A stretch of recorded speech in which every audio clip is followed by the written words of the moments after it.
Dino football on the Peak, KRPX 95.3 FM. Carbon Dino football, powered by Castle Country Radio on KRPX 95.3 The Peak and online at castlecountryradio.com. And now for tonight's play-by-play, let's join Sonny Buscarini and Aiden Mortensen.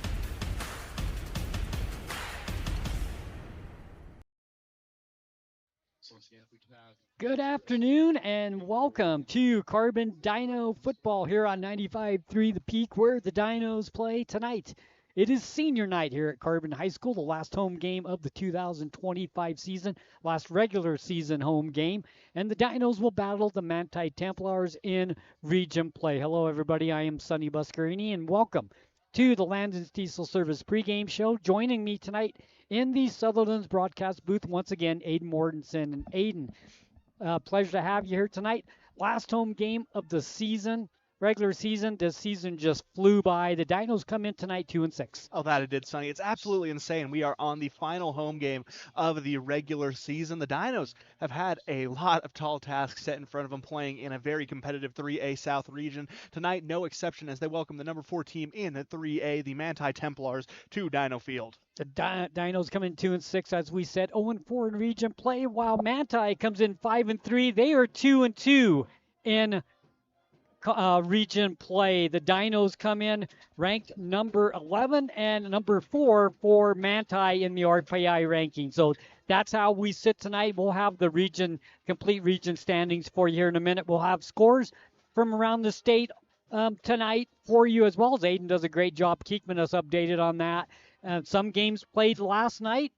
We have some games being played tonight. So we'll get you updated on all the final scores from last night.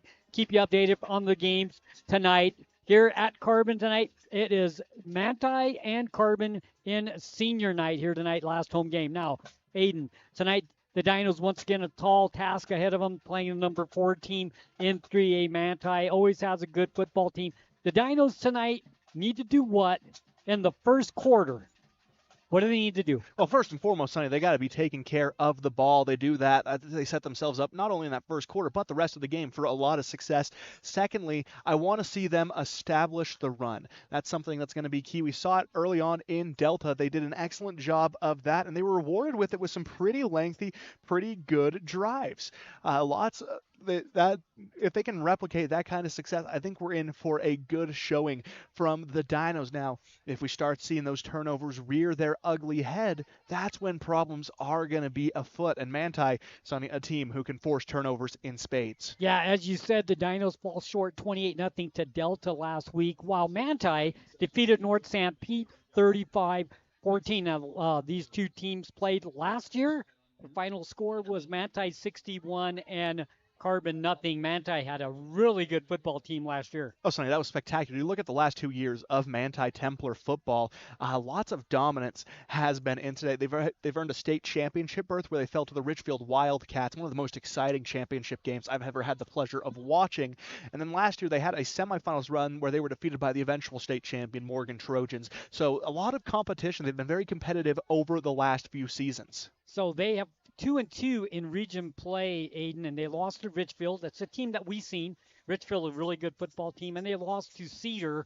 So there are 2 losses in region play to 2 really good football teams. Yeah, Cedar, the presumptive number 1 seed heading into the state tournament, barring any major upsets over the next few weeks. The Dinos have them next week, as we mentioned.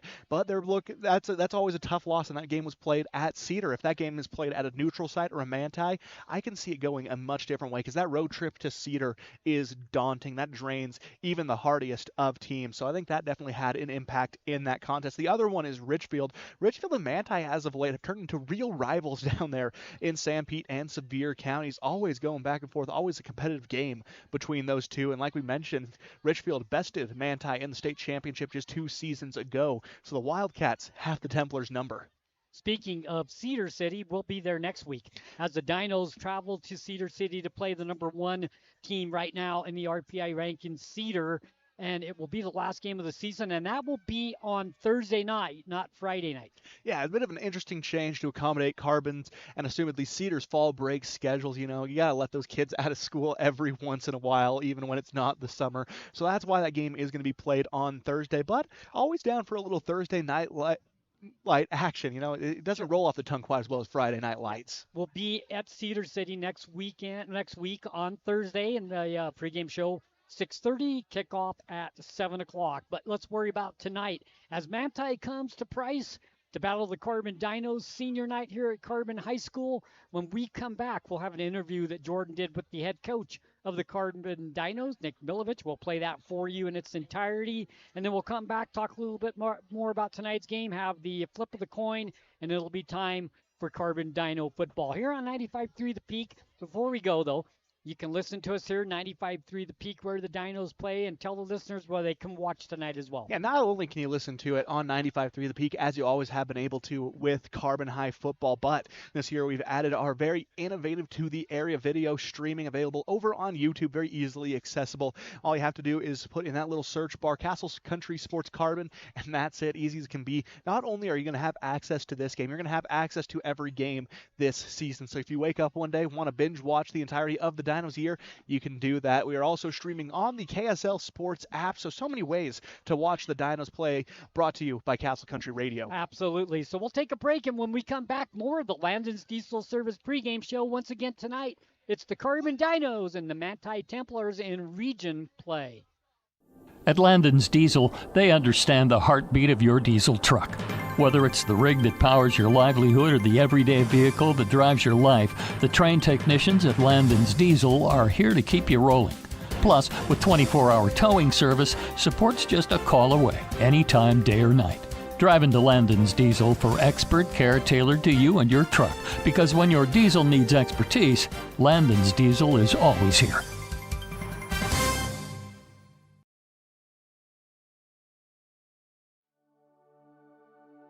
At A Perfect Smile, they specialize in transforming your smile with precision and care. From porcelain veneers and dental implants to orthodontics, crowns, and bridges, their expertise covers every aspect of general and cosmetic dentistry. Dr. Jackson and his team are here to address even the most challenging dental concerns, helping you achieve a smile you'll love. Ready for a smile makeover? Call A Perfect Smile today, 637-2100, to schedule an appointment.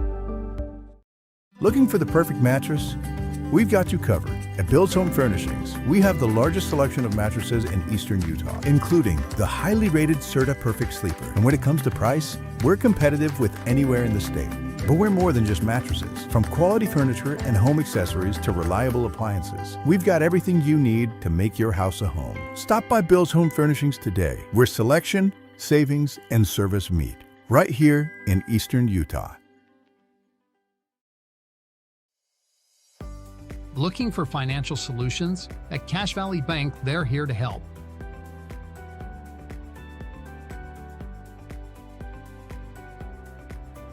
Whether you need commercial loans, mortgages, or expert financial advising, they've got you covered.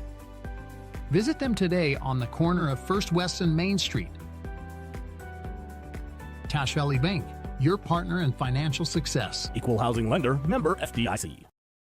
When your comfort is on the line, trust the experts who care. At Air Temp Heating and Cooling, we've been dedicated to keeping Castle Country cozy since 1999. Our certified technicians are ready with 24/7 emergency service and the latest knowledge in heating and cooling technology. As a proud Bryant authorized dealer, we'll do whatever it takes to ensure your home or business stays comfortable year-round. Call Air Temp Heating and Cooling today at 637-4468.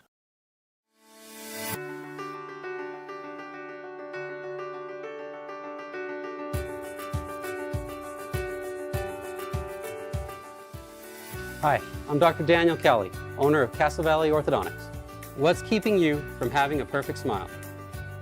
We understand what you want from a local orthodontist. And here at Castle Valley Orthodontics, you'll be treated like family. Call Castle Valley Orthodontics at 637-2222 for a free consultation.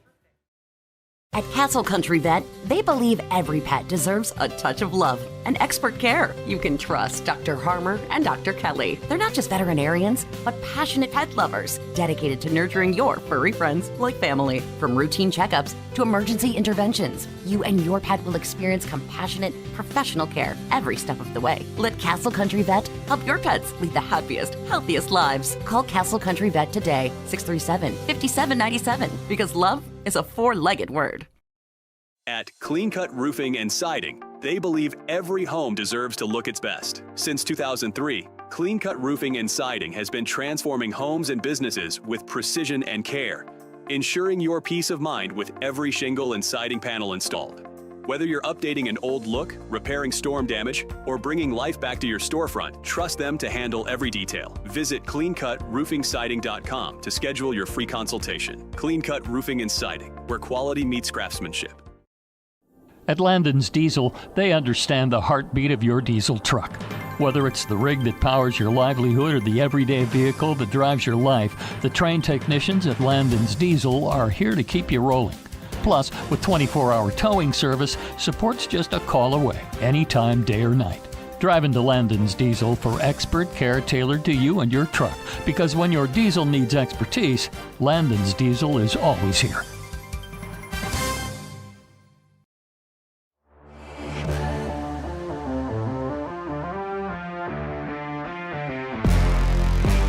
I'm Will Hinckley, number 66. I'm Cole Hinckley, number 72, and you're listening to 95.3 The Peak, where the Dinos play.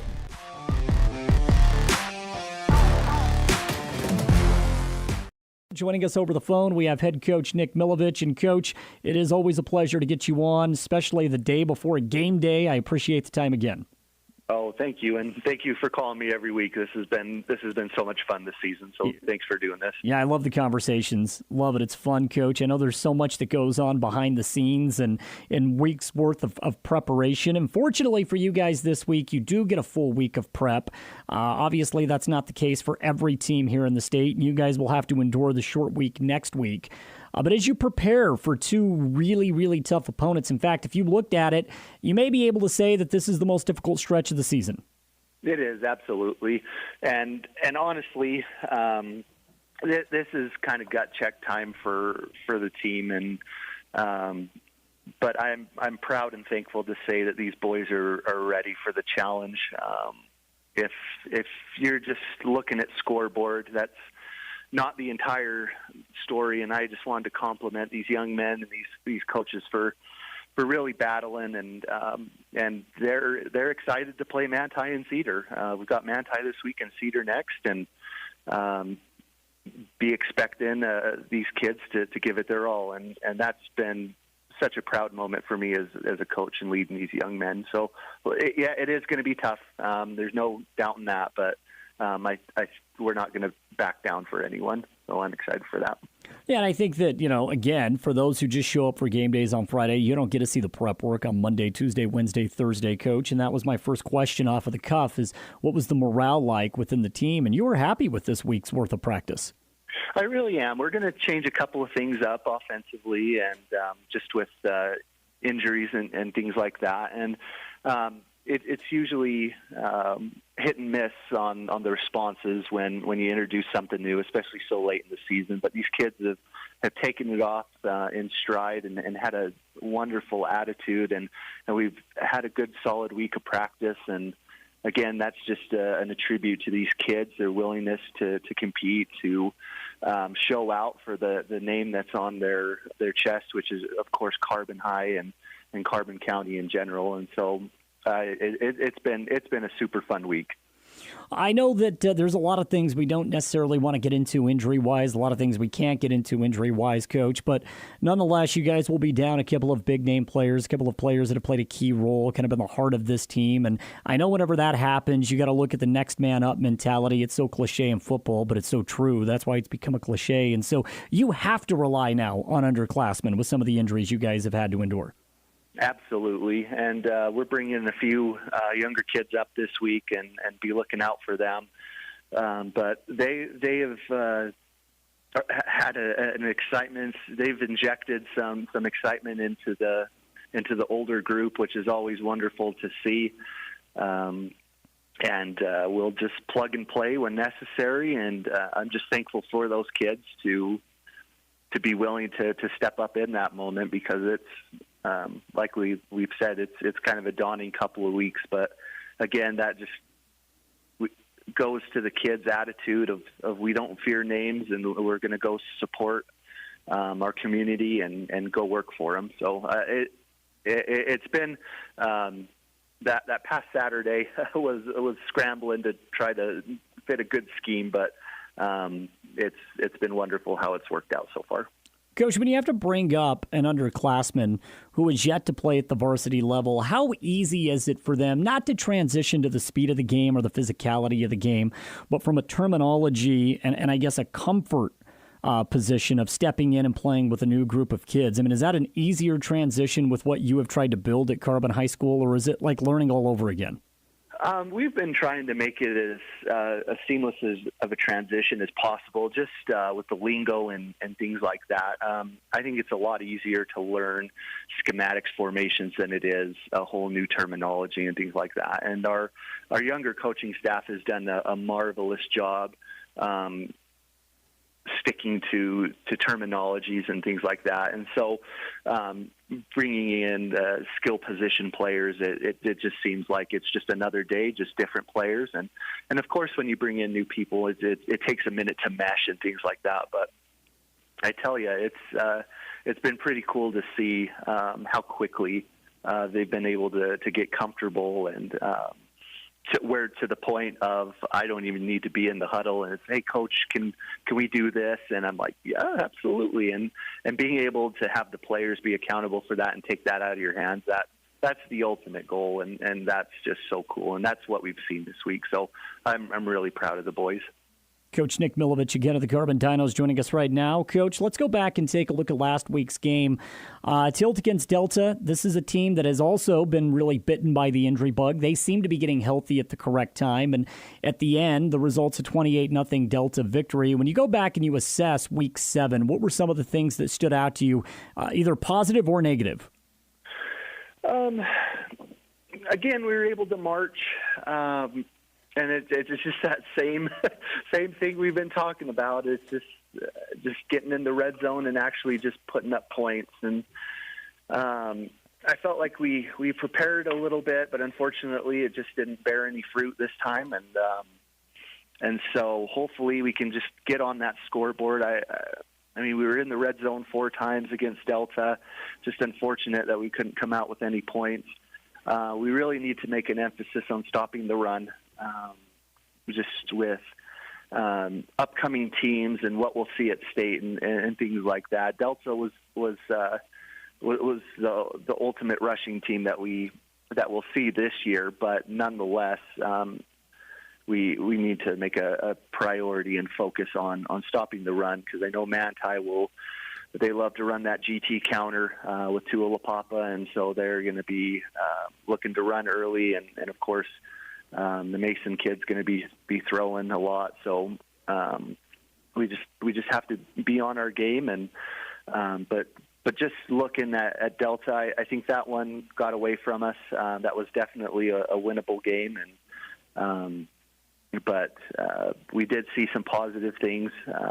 Again, just moving, and we did make some defensive stops. We just need to make it a priority to put 48 minutes together as a whole and be able to execute.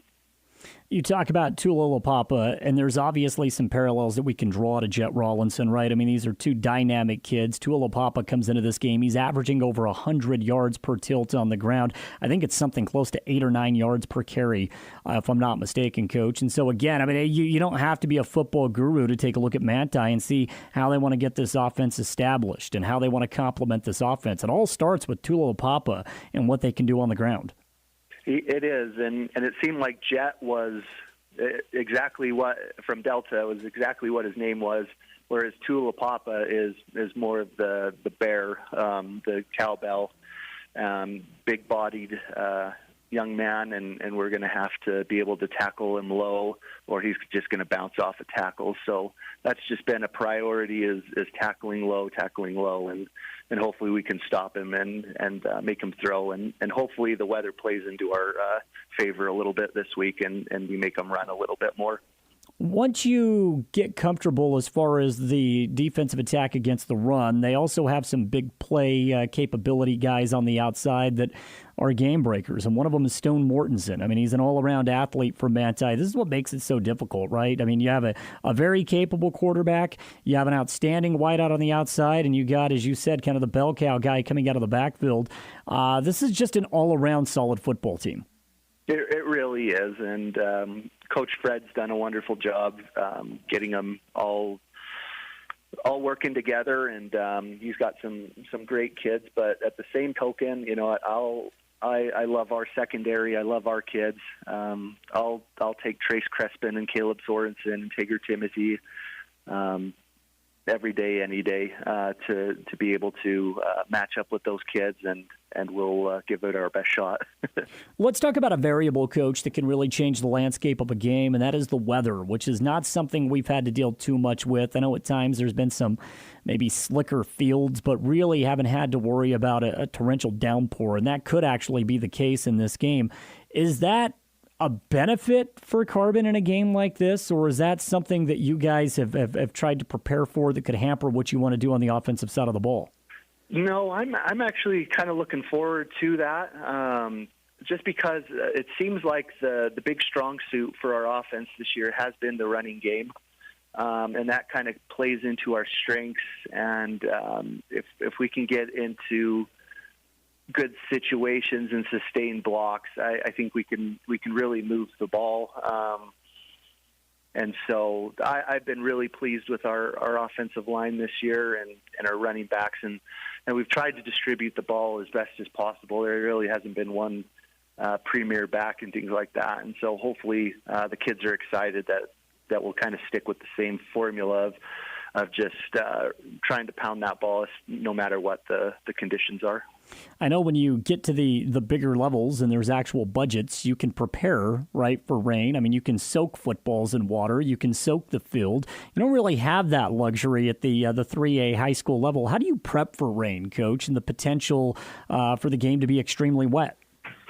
I think it's just preaching ball security, and then luckily we've had a little bit of a wetter field this week, and the boys have been used to having a wet playing field and wet surfaces and stuff like that. But as far as simulating rain, you're absolutely right. That's something that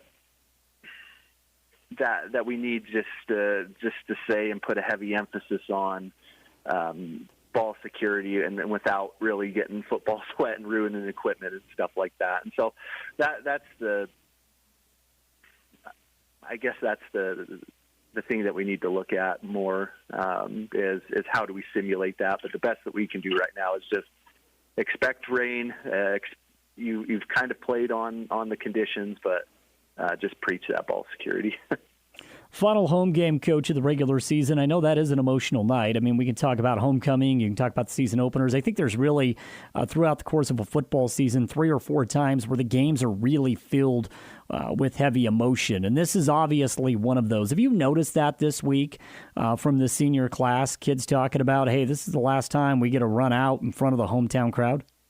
Yeah, we've been trying to keep their heads level and trying to get them focused, but I think it'd be foolish not to say that, you know, that it's not going to be there and that emotion and things like that. And so we just tell them to enjoy everything that they can, to soak it in, and try to be as focused as possible, but understand that, again, for a lot of these kids, like you said, this is it. So don't take it for granted and leave everything you can out on that field one last time for everyone.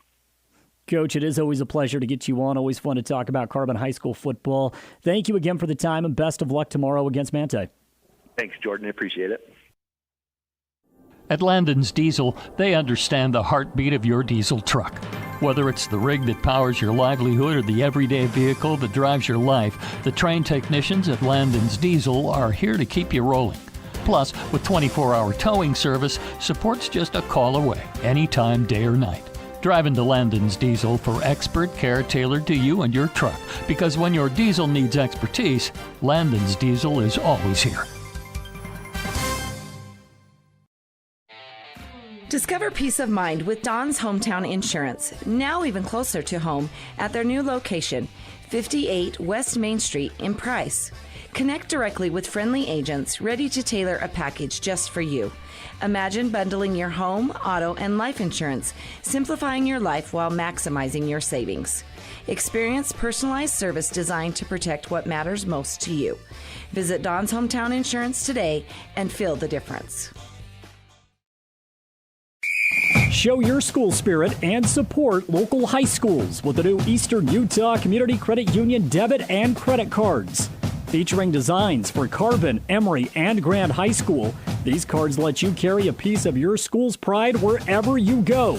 Plus, to make purchasing easier, Eastern Utah Community Credit Union has added the convenience of tap-to-pay and compatibility with major mobile wallets. Pick up your school spirit card today at any of the Eastern Utah Community Credit Union branches.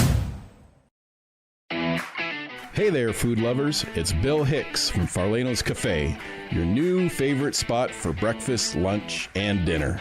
Whether you're craving a hearty omelet, a fresh salad, our golden curly fries, or our mouth-watering pastas, we've got you covered. And we're open 7 days a week. So come on down to Farlano's Cafe, where every meal is a celebration. Remember, it's where the locals eat. Visit us at Farlano's, where great food and great company come together. See you soon. At Landon's Diesel, they understand the heartbeat of your diesel truck. Whether it's the rig that powers your livelihood or the everyday vehicle that drives your life, the trained technicians at Landon's Diesel are here to keep you rolling. Plus, with 24-hour towing service, support's just a call away, anytime, day or night. Drive into Landon's Diesel for expert care tailored to you and your truck, because when your diesel needs expertise, Landon's Diesel is always here. Carbon High School football on KRPX 95.3 The Peak. Welcome back to Carbon Dino football 95.3 The Peak, where the Dinos play. Great interview with Coach Milovich. Want to thank Coach Milovich, always being so easy to work with. Yeah, guy's a saint. Yeah. Very easy to work with. We're going to have him up after the game as well, win or lose. Coach Milovich is just a great coach all around. I think a very great asset to the community as a whole here at Carbon High School. Absolutely. So the seniors were the captains for tonight's game. The Dinos won the toss. They elected to receive. They will go right to left on your radio dial wearing the blue pants, gray jerseys with the blue numbers, and the white helmets. Manti tonight with the red pants, white jerseys, red numbers, silver helmets. We're about ready for the start of tonight's game between the Carbon Dinos and the Manti Templars. It's a region game here on 95.3 The Peak. This is where the Dinos played. And Aiden, we said it's important the Dinos get off to a good start tonight here against a very good Manti team. The weather is dark. There are clouds everywhere. The field is wet.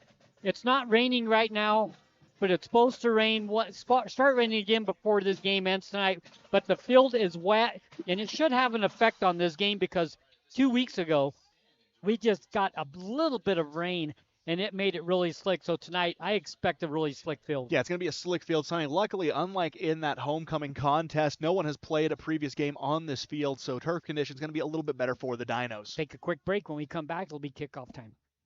At Landon's Diesel, they understand the heartbeat of your diesel truck.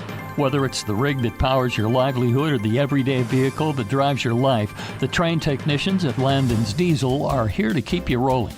Plus, with 24-hour towing service, support's just a call away, anytime, day or night. Drive into Landon's Diesel for expert care tailored to you and your truck, because when your diesel needs expertise, Landon's Diesel is always here. I was hoping to talk to someone about updating my insurance policy. I am able to understand complete sentences. That was a complete sentence? I didn't understand that. Can I just talk to a person? No one talks to humans anymore. Sometimes humans are just more helpful. I hear you. Why don't we review your coverage with a super check? Farm Bureau Financial Services. It's your future. Let's protect it. Contact Farm Bureau agent Jill Jensen in Price today. Discover the strength and beauty of Flawless Sheeting's metal siding and roofing solutions. Designed to endure and crafted to conserve energy, the products offered by Flawless Sheeting ensure your home not only looks good, but feels good too.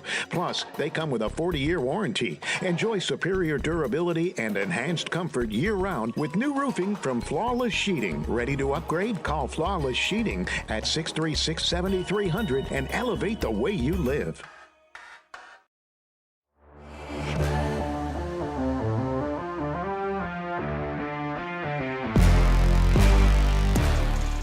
You're listening to Carbon Dino Football on the Peak, KRPX 95.3 FM.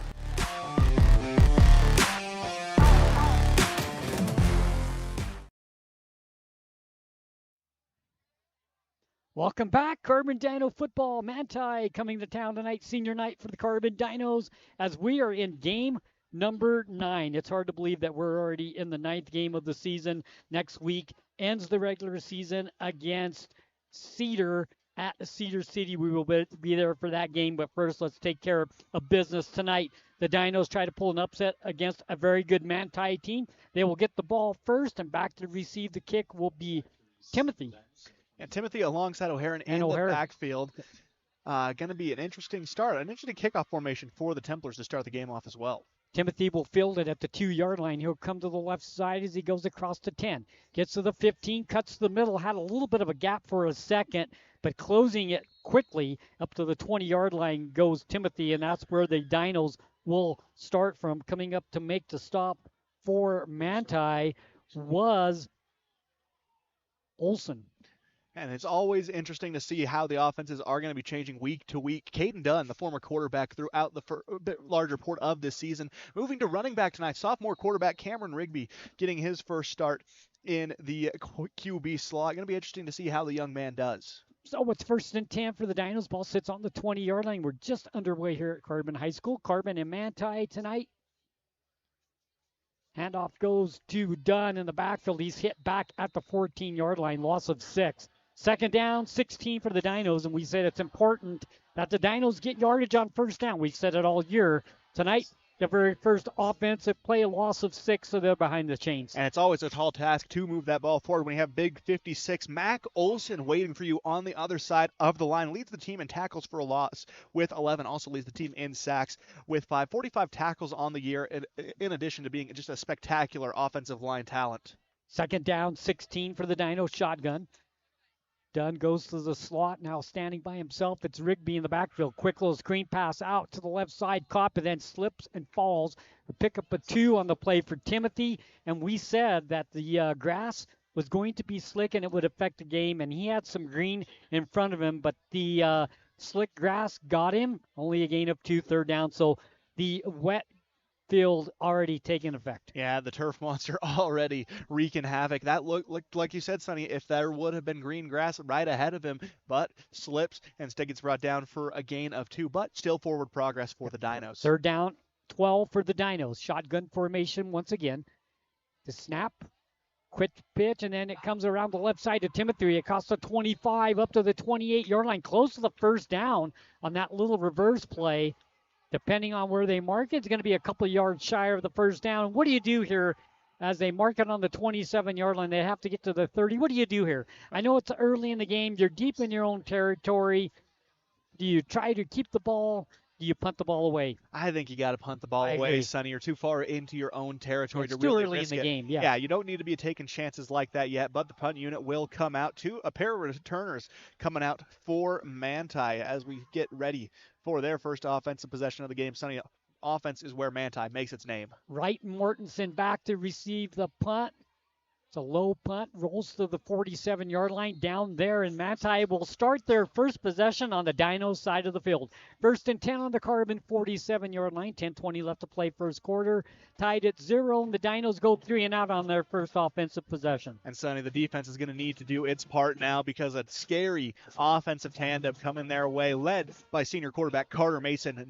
1,982 pass yards on the season, 21 passing touchdowns to just 5 interceptions. And when they don't feel like passing, they have Talapapa, 101.5 rushing yards per game, a real threat in the backfield. So the quarterback, Carter Mason, the senior, 5'11", 160 under center. Handoff goes up the middle. Some running room across the 40, 35, down to the 30, breaks it to the left side, 20, 15, 10, 5, and a touchdown for Talapapa. And quickly, it's a 6-0 lead. Well, Sonny, things got taken care of very quickly, but a flag falling right on about the 5-yard line. Going to be interesting to see if they take this touchdown back because of maybe an unsportsmanlike penalty, a little premature celebration coming. But Talapapa is one of the premier backs in the 3A classification, and he just showed why. Electric running, and he navigates the field in such a way that's just near impossible to bring him down. 47-yard touchdown run. 10:09 left to play in the first quarter. And Manti off to a 6-0 lead. And as you said, the unsportsmanlike after the play, so the extra point, the Dinos will take it on the extra point, so they will have a pretty deep extra point. They will be kicking this from the 25-yard line, so this will be a 35-yard extra point for Manti. Consider this some field goal practice, Sonny. My goodness, lined up all the way in the backfield. So the extra point for Manti, the set down, the kick is up. It's a line drive, and it just makes it through by Steinfeld with the extra point, and it's a 7-0 Manti lead on the line drive. I mean, it barely cleared the uprights, but good enough for the point. Yeah, if it gets the job done, it gets the job done. Steinfeld, only a sophomore, lots of room to grow. And when you can have a consistent kicker like that for their entire high school career, that is a very, very good weapon, Sonny. So it's quickly a 7-0 Manti lead on the 47-yard touchdown run. One play from scrimmage, one touchdown. Now the Dinos get the ball back, see if they can answer. And they're going to have to find an answer back, Sonny, because we just saw Manti can score extremely quickly, and they can force a lot of turnovers. There's a quartet of secondary players you're going to want to be on the lookout for. Stone Mortensen, Ty Pringle, Isaiah Wright, and Isaac Crowther. 12 combined interceptions between them. Mortensen leads the way with 5 of them, so you kind of want to throw that ball away from him. Timothy O'Haran back to receive the kick once again for the Dinos. High kick, carries to the 5-yard line. Timothy to the 10, 15, goes right side 20. Still on his feet, cuts back against the grain, 25-30, has some running room, across the 35 up to the 37-yard line, and a nice return. Gives the Dinos some good field position. They'll start 1st and 10 from there, coming up to make the tackle. Gamoskagi. And that's what I like most about Timothy. He's so versatile in every position he steps into, whether he be kicking extra points or field goals, rushing, catching passes, or returning kicks. He's averaging about 31.5 yards per kick return this season, has a few kick returns for touchdowns as well. And I'm kind of surprised they're going to him early on in these kickoffs. So it's 1st and 10 for the Dinos. Shotgun formation, 2 running backs. Handoff goes up the middle, across the 40 to the close to the 41-yard line. Nice pickup of 4 on the play. 2nd down, we'll call it 6 for the Dinos. And Dunn barreling forward on that one. Makes up for his previous loss, now back into the positive yardage category. Just takes us a few snaps sometimes to acclimate to a new position, but he has the size. He definitely can bully his way in more of that fullback type position. Perfect 1st down, picking up 4 on the play. 2nd down and 6 for the Dinos. Shotgun formation once again for Rigby. Rigby, first man through, it's Maurer, and he's hit right at the line of scrimmage. In fact, he'll lose a yard back to the 39. It's going to make it 3rd down and 6. And Maurer normally on the delivering end of those hard hits at the line of scrimmage. This time met in full force by the entirety of the Manti defensive line, hitting him hard and stalemating him at that initial contact point. 3rd down, but 7 to go. A very manageable situation still for the Dinos. Talapapa in on the tackle for Manti, so it's going to be third down. We'll call it 7 for the Dinos. Shotgun formation, 2 receivers both sides. There's the snap. We'll have that little jet sweep reverse coming to the left side, and Timothy's brought down at the line of scrimmage. Might even have lost a yard. It's going to be fourth down. We'll call it 8, loss of 1. So the Dinos have a good first down, 4 yards on first down, but the last 2 downs both lost, but we have a flag, and it's going to be a horse-collared tackle on Manti, and that's going to keep the drive alive. And I was wondering why I didn't see the flag, but it was obscured by the players on the field because he got brought down by the scruff of his neck, Sonny. Not a comfortable position for any back, and almost always resulting in a flag as demonstrated there. A fresh set of downs coming for the Dinos. They need to take advantage of that. We saw good movement on their initial first down play, now trying to replicate that success after being stopped for no gain and then a loss. So it's first down and 10 for the Dinos as they get their first down of the ball game. The ball's sitting on the Manti 46-yard line. Shotgun formation for the Dinos. Ball sits on the near hash mark. They go right to left. Quick pitch goes to Dunn. Tries to get around the right side. Gets to the corner and gets across the 45. Pickup of 2, 2nd and 8. And they're going to Dunn early, and I think the plan is to go to Dunn often. They run a running back by committee approach over the last few games. We see a wide variety of players taking snaps in that slot. Going to be interesting to see who kind of becomes that premier back as they go through. As Coach Milovich mentioned during that pregame interview, hasn't quite been one established throughout this year. They've all been taking a pretty equal workload in the offensive run game. Jacob Cox on the tackle for Manti. Pickup of 1, they call it, so 2nd and 9. Shotgun man in motions. Dunn comes towards us, now sits in the slot. There's the snap. Rigby wants to throw out in the flat, incomplete. Ball short to the intended receiver out on the right flat. It's going to be 3rd down and 9 for the Dinos. Yeah, trying to get a hold of him, but just unable to. Inches away from trying to come up with that catch. Falls harmlessly to the ground. Manti, again, with another defensive stop. 3rd down, 9 for the Dinos. 8 minutes up to play first quarter. If you're just joining us, Manti leads 7-0. One play, a 47-yard touchdown run. Dinos went 3 and out on their first offensive possession. This is their second. Shotgun formation for Rigby, wants to throw. Screen pass out in the flat over through his intended receiver. Maurer was the intended receiver coming out of the backfield in the left flat, but it falls to the ground incomplete. 4th down and 9 for the Dinos, and Sandoval comes on to punt the ball away. And the coaching staff needs to be wary of running the screen pass as often as they have early in this game. That's a play that if you can catch them off guard, it's going to work extremely well. But if you abuse it, that's when you're going to start running into a lot of problems. They're going to start sniffing you out, bringing you down for losses, or maybe even snatching the ball out of the air. As they are right back to receive the punt. Standing on the 15-yard line, there's the kick. They'll go to the left side. It'll be fielded there by Christensen. He gets across the 15, close to the 20, and then brought down there. Nice tackle by the Dinos. 1st down and 10 for Manti, and they'll start on their own 19-yard line. So not the best field position for Manti. So it's important here the Dinos to get a 3 and out and get the ball back. With the field position switched, they got to get in 3 out here. Yeah, fantastic punt coverage by the Dinos, making it a much tougher task for the Templars to try and make their way to the end zone. Ideally going to take a bit longer than the single play we saw last time. Carter Mason, the quarterback. They'll go under center. 1st and 10, ball sitting on the 18, 7:48, man in motion. Goes away from us. They go left to right. Here's a pass down the right sidelines. Has a man. He's got it.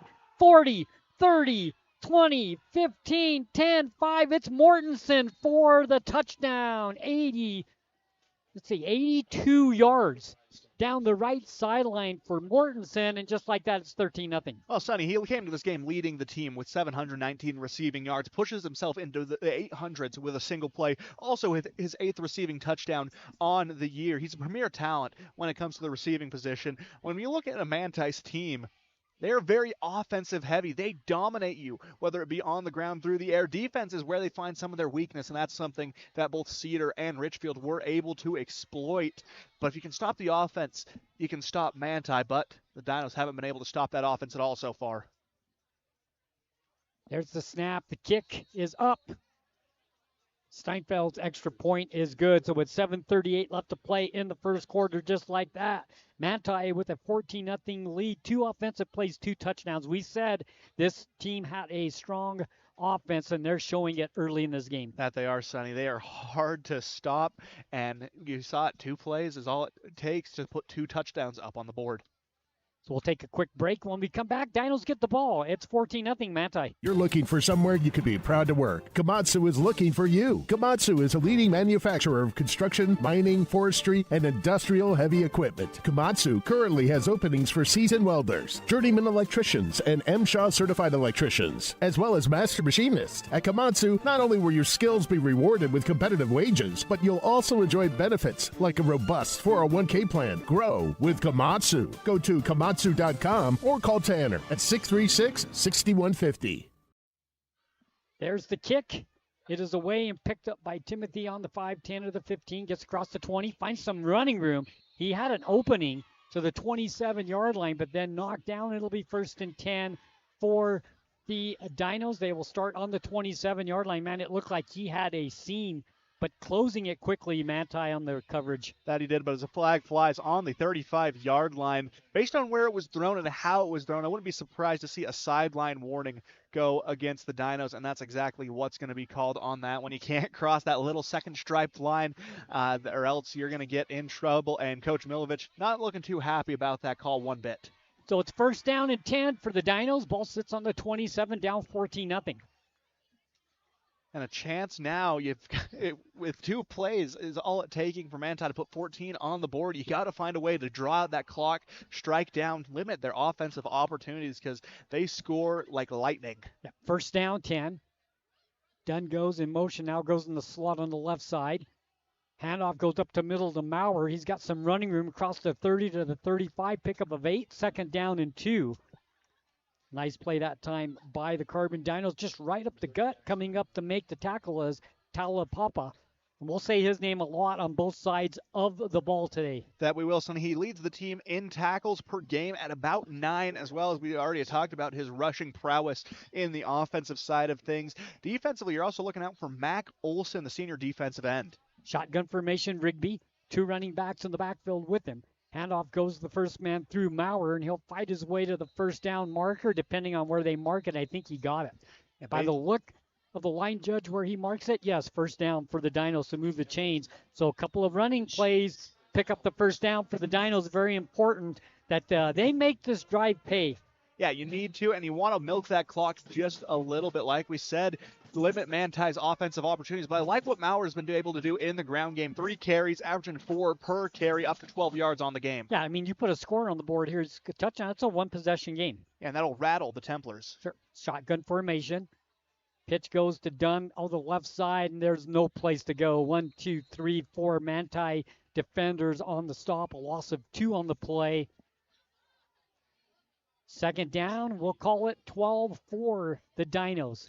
Initial contact coming from Isaac Meekum, the interior defensive lineman, the junior, standing at 6'2". Dunn had the right idea, trying to spin out backside, cut back in, but by the time he did, about 3 other Templars surrounded him. He snuffed that play out quickly. 2nd down, 12, shotgun for Rigby. Man in motion. They'll give it to the man in motion as Timothy goes around the right side. He's brought down back at the 25-yard line. Loss of 9 on the play. Good defensive play for Manti. It's going to be 3rd and long. Spencer Robbins, the senior defensive back, bringing down Timothy in the backfield. Jet sweeps are a risky play. You can't get that interior seal using your right tackle in this case. You're going to get blown up trying to move east and west before you even get a chance to move up the field, and that's what happened there. And a great job by the Manti secondary, sniffing that out, sticking with their man, and bringing them down for a major loss. Yeah, they've ran out a few times tonight and no success so far, so it's 3rd down and long. 3rd and 21, ball sitting on the 27. Have to get all the way up to the 46-yard line. There's the snap. Throw down the left sidelines, incomplete. Flag comes in. That's going to be against Ethan Summers. More than likely, a defensive pass interference will be the call. 15 yards, Sonny. That doesn't necessarily get them the 1st down yardage. They're facing a 3rd and 21, so going to make it a more manageable play, but a good call by the defensive back, not falling for that trick play. Yeah, the defensive pass interference is a 15-yard penalty, and, we've talked about this a lot. If you're beat, I think it's a good penalty. Take the penalty. Yeah, exactly. It's not a spot foul, so you take the 15 yards. So the Dinos still have a 3rd down and 6. Yeah, if it's the difference between a touchdown or a 3rd and 6 situation, you're going to take the 3rd and 6 every time. Yeah. I think it's a wise call to make, and that's something that really separates the okay defensive backs in the high school level from the great ones. They know when to put to advantage that pass interference. Rigby in the shotgun, Maurer the fullback, Dunn the halfback for the Dinos. 2 receivers, both sides, 1 in the slot. There's the quick pitch outside. The ball's on the ground, and then falling on it is Carbon back at the 35-yard line. It's going to be a loss of 7 on the play, 4th and long, and Sandoval will come on to punt the ball away for the Dinos. And they're trying to run the little speed option to the right. Unable to do it. Rigby hit as he goes to pitch the ball, impacts the trajectory, falls to the ground. A good job diving on it by the Dinos, but any good that pass interference call did quickly negated by the loss of yardage. 4th and 13 for the Dinos, and they're going to be forced to punt away yet again. Wright and Christensen back to receive the kick. They stand on the 35-yard line.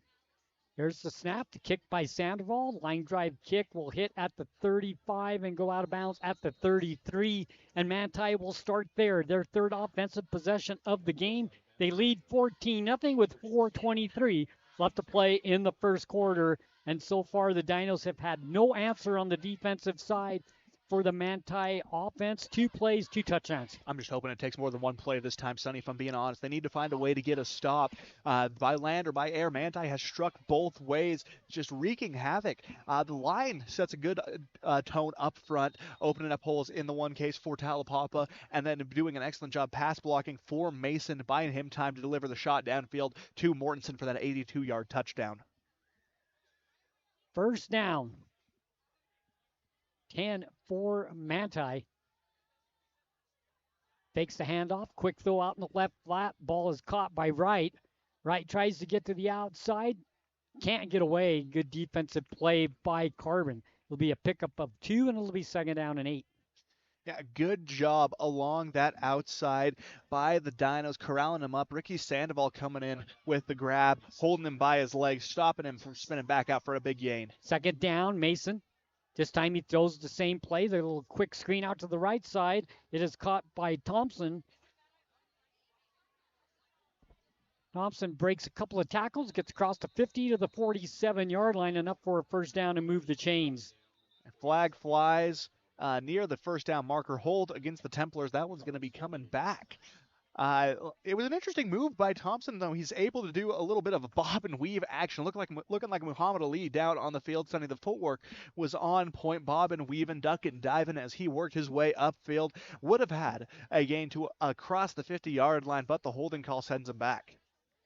So move it back. It's going to be 2nd down and 9 as they move the ball back to the 35-yard line from the spot of the foul. 2nd down for Manti. 3:46 left to play in the first quarter. Manti with a 14-0 lead, trying to add. Trips come to the right side. Ball sits on the left hash mark. Manti goes to go left to right. There's a quick throw to the left side, the short side of the field. It's caught out there by Wright. He'll get a couple of yards on the play. It's going to make it 3rd down and 6. Nice defensive play to quickly shut that play down by the Dinos. Yeah, Crespin does a good job sticking man-to-man in his coverage, bringing him down before a big gain can occur. Gain of only about 3 on the play. Handoff up the middle, quick snap. Some running room for Manti and enough for a 1st down up to the 50-yard line. Move the chains and a 1st down. As Talapapa once again with the ball carry and a good gain for Manti. And he didn't have much interest in going for that touchdown, Sonny. He dived across that 1st down marker, took a few Dinos players with him as they move the chains yet again, keep the drive alive, but a longer drive than they've been accustomed to this game. So the Dinos defense definitely strengthening up just a little. So Talapapa with the carry in the 1st down, 1st and 10 for Manti. Ball sits just shy of the 50-yard line. 3:06 and running left to play. Flag comes in quickly. Play continues over the middle. Ball caught at the 35, 30, 25 down to the 20-yard line. It's Crowther and then knocked out of bounds at the 10, but we'll see what the flag is. I think it's coming back. Illegal shift against Manti. It'll come back. So no to fly. A really good play coming over the middle He was wide open, nice pitch and catch, but it's coming back. And again, the Dinos do a good job playing disciplined football. It feels like every team that comes here or that we travel to, they are overwhelmed by penalty calls. The Dinos play good, disciplined football. And I think that's something that later down the line is going to pay dividends for them. It's a culture thing that Coach Milovich has established here, and it's paying off in dividends. You look at the penalty differential between Carbon and any given opponent, and they're going to win that battle almost every time. First down, 15 after the penalty. So Mason goes to the sideline, gets the play for Manti, and then comes out. 2:51 and running left to play in the first quarter. Manti leading 14-0. And crazy thing, still the first quarter, Carbon has done a good job running that clock down. Two receivers both sides, handoff up the middle. Across the 50 to the 47-yard line. Once it goes Talapapa. Nice little pickup of 7 on the play. And the interior guard on this play, Sonny, they have a down block on the nose tackle, and he shifts off into that secondary. Talapapa does a good job putting his hand on the back of Big Court Thompson and moving him forward, kind of guiding to see where he's going to go. Handoff again, same play, more yardage. Talapapa across the 35 down to the 33-yard line, move the chains on a first down for Manti, and there's lots of openings in between the hash marks for Manti. Now the interior offensive line has done an excellent job, not just establishing their block at the line of scrimmage, but again, shedding off and into that second layer. That's what offensive line coaches are going to encourage you to do. You get that initial block, you see the running back get in front of you, you move to the next level. Mason throws down the sidelines, caught for the touchdown. Mason from 32 yards out, he finds the receiver. It's Crowther wide open for the score, and it's 20-0. Sorry, that was a beautiful pass, too. Right in the breadbasket, Mason drops it for Crowther in stride, and everything you can tell, this is a team with a lot of chemistry between the quarterback and his skill players, doing an excellent job just navigating down the field, finding his guy along the seam, and getting in for another Manti score. Up 21-0 here in quarter number 1. 1:58 left to play. The attempt for the extra point to try to make it 21-0. The snap, the set, the kick is up. The kick is good. Minute 58 left to play. First quarter, Manti, 3 possessions, 3 touchdowns. It's 21-0. Dinos get the ball back when we come back. Carbon Dino football on 95.3 The Peak, where the Dinos play. The more things change, the more they stay the same. Yes, Mr. Automotive has a new building in Huntington. But that just means the services they offer just got better. Detailing and mechanic work are being added to the already great service Mr. Automotive had already offered. And all deals are still done with the owner at the lowest prices possible. New building, same best prices, and more auto services. Go to MrAutomotiveSales.com or stop by the dealership, 21 South Main, Huntington. Mr. Automotive, the best for less.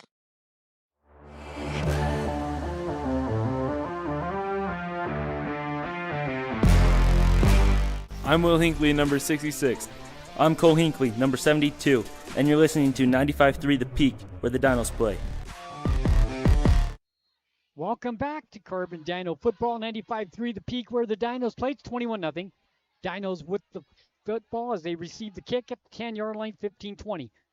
Timothy across the 25, gets to bound the 27-yard line. Dinos will start 1st and 10 from there, as they are 4th offensive possession of the ball game, and so far Manti has made it tough on the Dino offense. That they have. They've given them a hard time, but given them a few gifts courtesy of some penalties. Sonny, I think while we have this break, let's take a quick look at some scores from around the state. Early start for South Sevier as they take on the 1A 8-man team, the Rich Rebels. South Sevier at the half up 24-14. At the end of one, Millard up 7-0 over North Summit. And Juab looking to play spoiler. 2 Cedars, perfect season, up 14-0 after 1.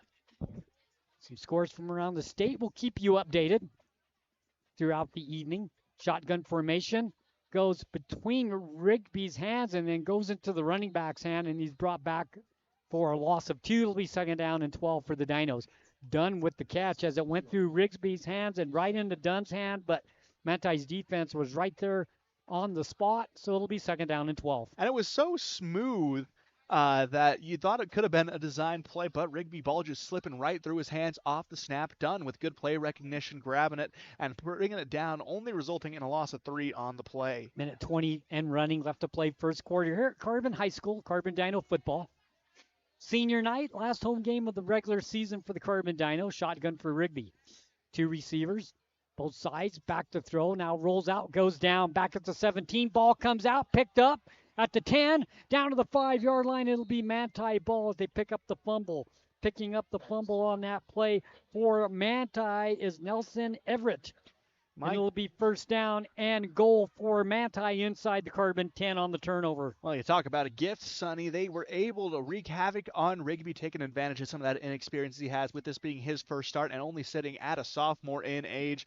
They hit him hard, use some of that physicality, force the ball, and Everett snatches it up, nearly gets there, but lineman speed comes up to catch him. So first down and 10. They mark the ball at the 8-yard line for Manti. The whole offense comes from the sidelines. They get the play, and they'll go right to the line of scrimmage. That's exactly what they do. First down and goal at the 8. 2 receivers come to the near side. One to the far side. Ball sits near hash mark. Manti goes left to right. Shotgun formation for Mason. Has the ball up the middle. Gets close to the goal line. Going to mark him on the 1. It'll be second and goal for Manti. And Sonny, since shifting away from the quarterback position, done all over the place, taking that linebacker slot and bringing down Talapapa before he can gain any yardage on the play. A great stop by the junior. No huddle offense. Quickly, give it to him again. Goes to the left side, has running room, and walks into the end zone for the touchdown for Manti. It's an 8-yard drive. It ends up being a 4-yard touchdown for Talapapa. And with 36 seconds left to play in the first quarter, it's Manti 27 and the Dinos nothing. And Crespin did a good job breaking away from his block, trying to make the tackle on Talapapa, but too much forward momentum drives him into the end zone for another Templar score. Extra point. Steinfeld with the kick. It is up. And it is good. 36 seconds left to play first quarter. It's Manti 28 and the Carbon Dinos nothing when we come back. Imagine a smooth, hassle-free journey to the front door of your new home with the Driggs Mortgage Team guiding you every step of the way. Hi, this is Greg Driggs. Our seasoned experts understand the ins and outs of home financing and refinancing. Come visit us at our new permanent address, 8 East Main in Price, where we plan to be a staple for years to come. Start your journey today. Call 801-427-3577. The Driggs Mortgage Team, NMLS number 272076, Equal Housing Opportunity. Driggs Mortgage Team is a DBA of Premier Mortgage Resources, LLC, NMLS 1169. Carbon High School football on KRPX 95.3 The Peak. Welcome back, Carbon Dino football. Manti 28-0 looking sharp. The offense just looking incredible. The defense making plays as well. And they jump out to a quick 28-0 lead. They'll kick to the Dinos. 5th possession for the Dinos tonight. Timothy will fill it at the 5. He's across the 10, 15, gets to the 20, 25, out to the 28-yard line, brought down there. 1st and 10 for the Dinos. They will start at the 28-yard line. Oh, and Timothy is just an electric runner on those kick returns, but every time I feel like he has a seam, he's finally going to break away. Manti collapses on him. They show a lot of discipline on these, but you also notice that not a lot of these players on the defensive side of things are shifting off the field for special teams. They run a very cohesive special teams defensive unit, and a lot of teams typically using special teams to give those starters a rest. Not Manti. They're keeping them on the field, and it's paying off. Shotgun formation for the Dinos with 30 seconds left to play first quarter. 28-0. Manti with the lead. Rigby throws over the middle. Ball caught at the 30-yard line.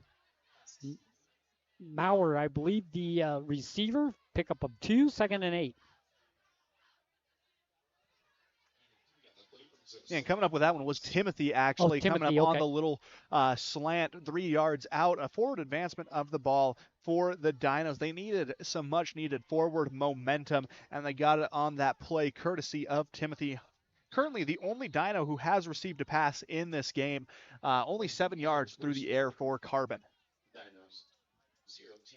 That's the end of the first quarter. So it's Manti 28 and the Carbon Dinos nothing. We'll take a break when we come back.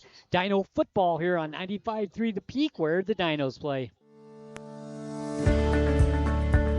At Oliver Law, we specialize in criminal defense and DUI. Everyone needs to know their rights. Let us guide you through the criminal justice minefield. At Oliver Law, we still believe in innocent until proven guilty.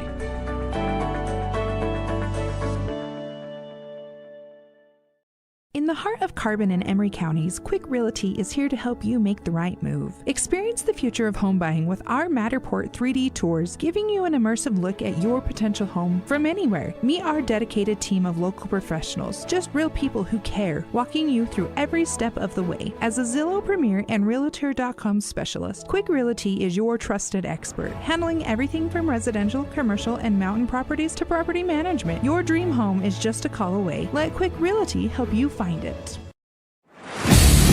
Carbon High School football on KRPX 95.3 The Peak. So, welcome back, Carbon Dino football. Dinos go left to right now. Here's a throw over the middle, intercepted at the 45-yard line. 40, 35, 30 down the sidelines of the 23-yard line, and Manti will take over on the interception. Coming up with that play is Griffin Cox.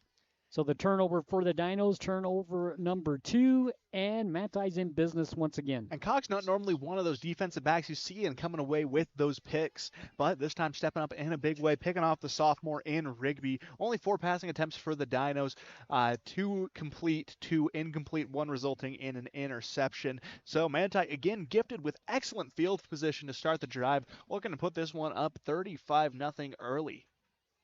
First down and 10 for Manti. They come right from the sidelines. They'll get right into their position with no huddle and a shotgun formation for the quarterback, Carter Mason. 2 receivers far side, 2 near side. Ball sits near hash mark, right to left. Handoff up the middle, running room across the 10. Fights his way down to the 5-yard line. It is Crowther. And he'll get down inside the 5-yard line, enough for a first down, and move the chains once again for Manti. There's a big hole right between the hash marks, right up the middle. First down and goal for Manti. Yeah, Crowther does a bit of it all. Running back, tight end, linebacker. He's a key piece of this team. Gets it again. Close to the goal line. Breaks 1 tackle. Breaks 2 touchdown.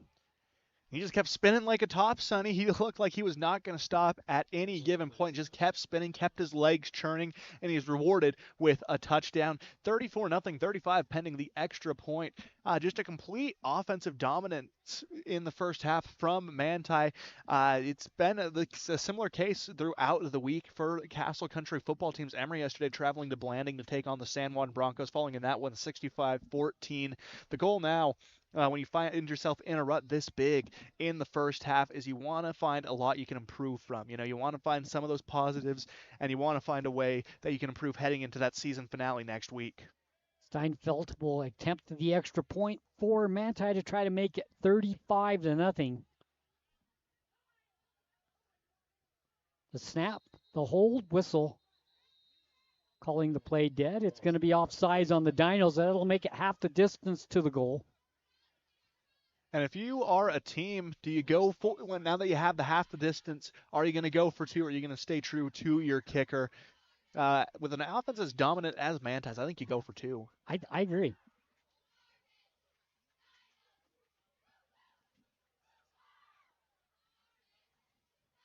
Manti will keep the kicker on the field and will attempt the extra point once again, just inside the 10-yard line after the penalty.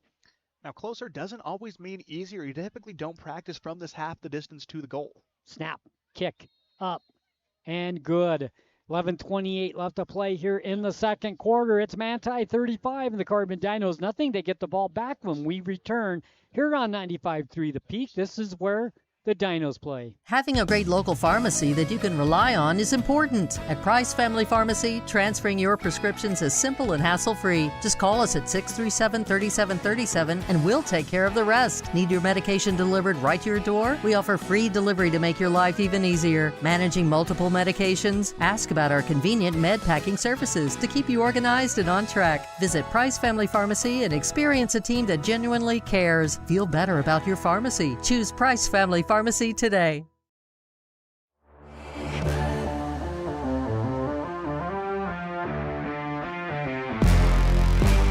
I'm Will Hinckley, number 66. I'm Cole Hinckley, number 72, and you're listening to 95.3 The Peak. Welcome back. There's the kick. End over end kick. Fielded at the 10-yard line. 15-20. It's Timothy. Goes to the left side, gets back to the 20-yard line, just shy of the 20. 1st and 10 for the Dinos. They will start right there, down 35-0 against a Manti team who came to Price tonight to play some football. And they did, Sonny, up 35-0 to start the second quarter. That's dominance in every aspect of the word. On that kickoff, we saw Timothy do something a little uncharacteristic, trying to work more east and west instead of trying to move north. And as a result, they only get back to the 20 when typically they've been starting closer to that 30-yard line. Yep, ball on the 19, 1st and 10 for the Dinos. 2 receivers, 1 to each side, shotgun formation for Carbon. We have a whistle. Going to be on the Dinos. Yeah, quick leap offsides, going to be whistled against big Andy Kiefer. Really uncharacteristic start to the second quarter, both special teams wise and offensively for the Dinos. Just a lot of mistakes you typically don't see them make. 1st down 15 on the penalty. Shotgun, handoff up the middle once again for the Dinos across the 20. Nice little pickup to the 22-yard line, gain of 7 on the play for Carbon. Yeah, positive 1st down. That's what the Dinos are after. They're trying to move that ball forward. Dunn, the leading rusher for the Dinos so far, up to 6 attempts in the game, Sonny. And he's been the one to gain a majority of those yards offensively for Carbon. So Dunn, the ball carrier, picks up a nice gain. 2nd down, 6 for the Dinos. Shotgun once again. Dunn goes in motions to the slot. Handoff goes to Maurer up the middle between the tackles, and he'll pick up about 3 to the 26-yard line. It's going to be 3rd down for the Dinos. We'll call it a long 3. And they met him right at the line of scrimmage. A good job to keep the legs moving and keep bouldering forward, resulting in not only a no-loss situation, but a bit of a gain. Makes it a very manageable 3rd and 3. 3rd down, 3 for the Dinos. Once again, shotgun for Rigby. Little reverse play goes to Timothy around the left side. He's got some running room. 1st down, out of bounds. Move the chains for the Dinos. Up to the 34-yard line. Move the chains for the Dinos. They needed that on the offensive side. And we have a flag coming in very late after this play. We'll see what it is. Based on how late it came, I could expect something to see a bit of a late hit. He was hit out of bounds on the end of his rush, but Mr. Whitehat takes his walk out to deliver the call. So we got a dead ball, unsportsmanlike penalty against the Dinos. So the Dinos, they get the 1st down, then they get the dead ball, 15-yard penalty. I get that, you're down quite a bit, but you still have to keep those emotions in check. And I was a notorious firehead back in the day, but it comes to a point where you need to recognize, you need to regulate your emotions on the field. Don't let them become too powerful and result in a very unnecessary, unneeded penalty like that. So the Dinos, they get the 1st down because the penalty was a dead ball after they've picked up the 1st down. So the penalty sends them back, but it's still 1st down for the Dinos. So 1st and 10. Ball sits on the 20. Handoff. A little bit of running room across the 25 to the 28-yard line for Carbon. Nice pickup on the play. Yeah, Dunn doing it again. Picks up 9 on the 1st down. It's pretty much like they had to restart the drive over with that penalty. Kind of starting on a neutral ground, but Dunn picks up his 7th rushing attempt of the contest. Finding some yardage there between the hash marks. 2nd down for the Dinos, going left to right. Rigby goes under center this time. Handoff up the middle. There's no place to go. 1, 2, 3, 4 Manti defenders there to put a quick stop on that play. It's going to be 3rd down. We'll call it 2 for the Dinos. They get back to the line of scrimmage with 9:05 left to play in the 1st half. 35-0 Manti with the lead here on a rainy night in Price, Utah. And it's hard to run right up the gut against a Manti team who really loads that box. You'll find a little more success going off guard, off tackle, trying to run it right behind the center. That's where Manti has typically been its strongest, and they're going to swallow you up whole, as we just saw. Shotgun.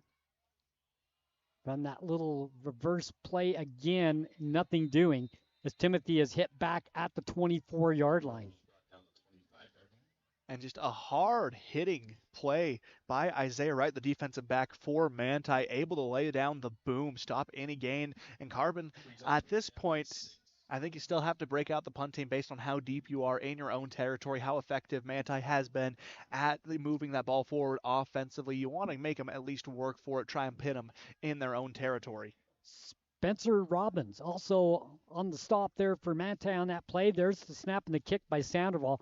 Line drive kick, fielded at the 40-yard line. Back to the 37, back up to the 40, 45 to the sidelines, 50, 45, knocked out of bounds at the 40-yard line is Griffin Cox, and it'll be 1st and 10 for Manti with 7:55 left to play first half. They lead 35-0, trying to add to that. And Cox has done a little bit of it all. He had that big interception against Rigby that set up another Manti score, this time returning the kick for a pretty hefty chunk of change, setting Manti back up near the 40-yard line. They have easy advancement looking their way. The Carbon Dino defense really needs to stiffen up on this drive, lest Manti come away with another score. So it will be 1st down and 10 for Manti. Mason hands the ball off up the middle. Across the 40 down to the 38-yard line. Pickup of 3, maybe 4 on the play for the ball carrier. That time's Stephen Robbins. So it'll be 2nd down and 7. And Robbins, one of those backs that we haven't seen much of for Manti until this juncture of the game. They built up their big lead. Now they're letting a bit of everyone take hold of the ball. They got a lot of football left to play, but so do the Dinos. They're playing for a lot of pride right now. You got to find a way to stop this offense. 2nd down, 8. Shotgun. Handoff up the middle. More running room. 1st down across the 30. Robbins again, the ball carrier, so it'll be 1st down and 10 for Manti. They'll move the chains tomorrow on KOAL, our sister station. The Utah Utes will battle the number 21 ranked Arizona State, and that will be tomorrow night, 8:15 pregame show before that on KOAL 107.3 FM, 750 AM. That should be a good game. That should. I know you're not on social media, Sonny, but let me tell you, these two fan bases have not had a lot of kind words for each other the past few weeks. Don't miss that. There's the snap. Mason with the quick screen pass out. The left flat. 20, 15, 10, 5 right will score for Manti. It is from 30 yards out, and it's Isaiah Wright with the catch, and it's 41-0. That was an impressive run by Wright after the catch. He shakes and bakes his way downfield. A lot of good hesitation moves to draw Dino defenders off guard, keep himself running, cutting back east and west, but while maintaining a forward motion. That's what coaches want to see. If you're going to run sideline to sideline, you need to be moving forward a little bit, and he did just that. Extra point attempt now with 6:31 left to play here in the first half, and a 41-0 Manti lead.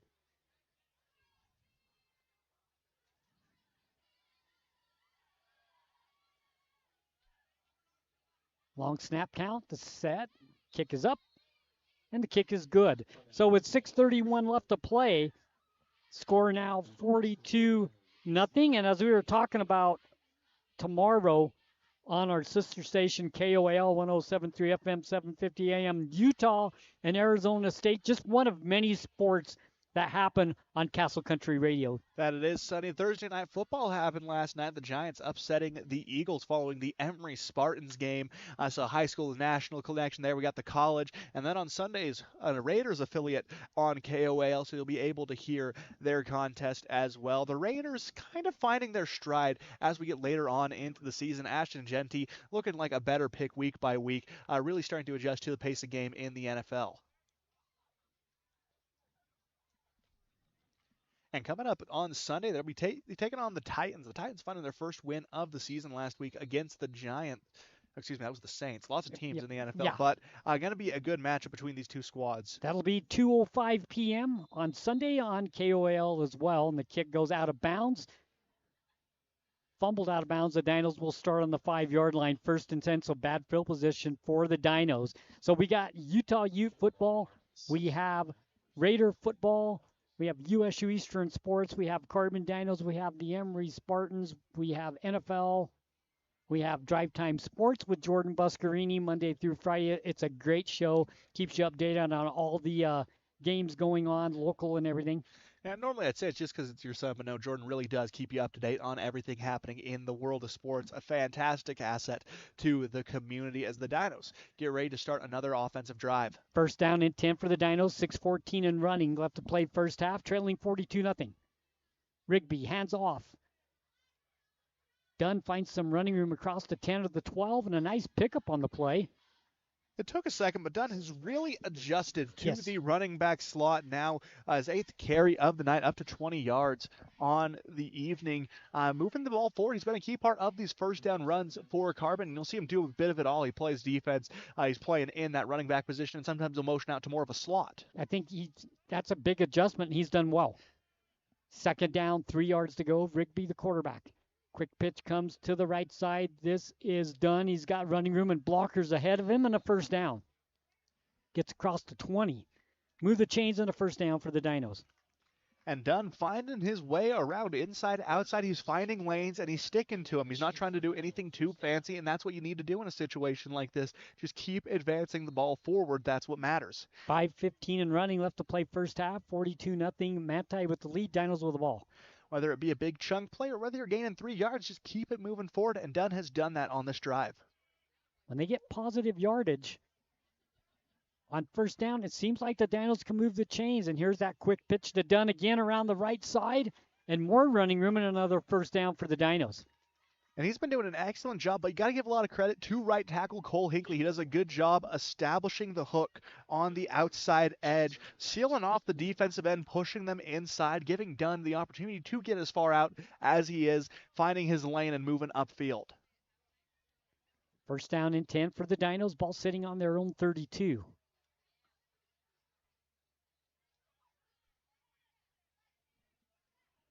Dinos come to the line of scrimmage. Shotgun formation for Rigby. Dunn, the deep back.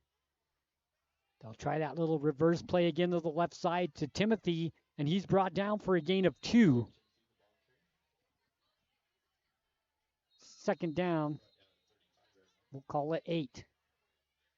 And an excellent chase down along the backside by Ethan Summers, able to sniff out the reverse, tag down Timothy, and bring him down for only a 2-yard gain on the run. 4:07 left to play. Timeout on the field, and we'll take it with them. It's Manti 42 and the Carbon Dinos nothing. Dinos with the football that sits on the 35-yard line of Carbon. Plumbing issues don't happen every day, but when they do, it's good to know that there's a plumber you can trust right here in the Castle Country. The Swell Plumber has over 30 years of experience and has proven that he's reliable. Here's what some customers have said about the Swell Plumber. Kurt was amazing. He came out to the house the same day and got quotes to us very quickly. Kurt kept in touch with us with updates as things progressed. I was definitely pleased. For residential and commercial plumbing, go to theswellplumber.com and book your appointment today.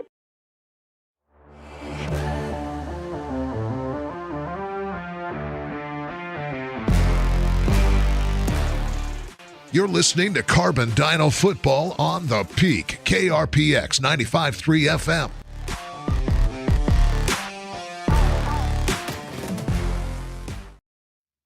Welcome back, Carbon Dino Football with 4:07 left in the first half, 42-0. We had an injury timeout. That we did. Walking off the field, Andy Kiefer being helped off a little by the coaching staff, just continuing to move along, but Donald's going to retake the field on the offensive side of things. A little bit of drizzle begins here at Carbon High School, 57 degrees. Kind of a chilly night for football, but we've really been lucky when it comes to the weather this year, haven't we? That we have. Every time it looks like it's going to be a torrential downpour, we get a nice little break, and I thought we were going to be flooded by now, but no, weather we're kind of working in our favor. Handoff. Coming to the right side, trying to get to the corner. It's Timothy, and he does across the 40 to the 43-yard line. I think he got enough for the first down, depending on the spot. Let's see. They're going to give him a first down, move the chains for the Dinos. First down, number 7 for the Dinos on the night. 3:18 left to play, and this has been a nice drive so far for Carbon. That it has. Timothy has been dynamic on those outside runs. When he's going off tackle and they can buy him an edge, he can really make a lot happen, as we've seen the last couple of plays. They're marching downfield, about to enter their own territory for the first time this game. Sorensen comes to the near side for the Dinos. Shotgun formation. Looks that way, then throws in the flat, incomplete. Intended for Timothy at the 47-yard line, 2nd down and 10. And just a little bit low on that one, falling closer to Timothy's knees than the desired chest area, but drops harmlessly to the ground. Manti buys themselves a no gain on the 1st down, an area where they've really found a lot of success following a stop like that. Dotson on the defensive play there. Good coverage. It'll be 2nd down and 10 for the Dinos. 2:22 and running left to play first half. 42-0. Manti with the lead. Dinos with the ball. Shotgun formation near hash mark. Dinos go left to right. 2 receivers, one to both sides. Rigby's going to throw. He's hit as he throws the ball, and it falls short, and the flag comes in. Ball was intended for Sorensen. That's going to be defensive pass interference as Rigby was hit right when he threw the ball. The ball landed short. But the interference call will give the Dinos a 1st down. And Steinfeld shoving Sorensen to the ground as he tries to cut back and make a move. Sorensen throws his arms up into the air, and the ref responds with a flag against the Templars. Ball keeps moving forward for Manti. So 1st down and 10 for the Dinos. Ball sitting on the 42-yard line. Minute 33 left to play in the first half. A good drive by the Dinos. They're running the ball, taking advantage of some penalties. Best drive of the night for the Dinos. That it has been, and that was an incomplete pass, wasn't it? Yep, 1st down and 10. Goes to Timothy around the left side. Once again, he finds running room, gets across the 40 to the 35, and a pickup of 7. 2nd down and 3 for the Dinos. I was asking that because the clock continued to run after that, so I think they might be implementing that running clock just a little bit early. Typically only starts in the 2nd half. But yeah, I was just a little thrown off looking at that scoreboard, seeing the clock running down. Yeah, down to 56 seconds. Shotgun once again for the Dinos. There's the pitch outside to Dunn. Dunn comes right side. Tries to pick and choose where to go, but good defense by Manti. A couple of defenders come up and make the play on Dunn, led by number 13. That would be Gray. Emmett Gray delivered a lot of the damage. Coming up to make an interesting play, Kyle Thomas, the senior linebacker, plays a bit of traffic cone, and Dunn tries to hurdle over him, brings himself up, and brings Dunn back to earth. The ball sits on the 38, 3rd down. Call it 6 for the Dinos. Timeout on the field. 45 seconds left to play. We'll take a quick timeout with them. It's 42-0 Manti. Dinos moving the ball as we take the break. Picture this. A sudden burst pipe, flames engulfing your kitchen. Disaster strikes when you least expect it. But fear not, because Restore Wizard of Price is here to save the day. Their team of restoration experts is ready to tackle any fire or flood emergency from start to finish. They're not just here to fix the damage, they're here to restore your peace of mind. Don't let disaster catch you off guard. Call Restore Wizard of Price, 637-9165. Restore Wizard, the magic of a fresh start. Here we go. Carbon Dino football. 3rd down, 6 yards to go. Rigby wants to throw. Steps up in the pocket. No place to go. Still looking. Now throws down the right sidelines. Has a man open. Caught at the 10-yard line. It's Timothy with the catch for the Carbon Dinos as he was directing traffic. Did Rigby. He stepped out of the pocket. Found his man down the field. A 1st down for the Carbon Dinos. Best passing play of the night for the Carbon Dinos with 36 seconds left. Dinos call timeout. Yeah, longest passing play of the evening. Timothy still the only Dino with a catch on the night, but he's up to 34 receiving yards following that catch. Moving the ball downfield. Rigby did an excellent job staying calm in the pocket. He felt the pressure kind of collapsing around him, so he rolled out to the right side. And he was able to step up, and navigate down and deliver the dime downfield to Timothy. Yeah, directing traffic. Kept his poise, found Timothy open. 1st down for the Dinos. The ball sitting on the 12, their best field position of the night. In the red zone for the first time. Trying to get some points on the board, trailing 42-0. 36 seconds left to play in the first half. Coming up will be the Castle Valley Orthodontics halftime show.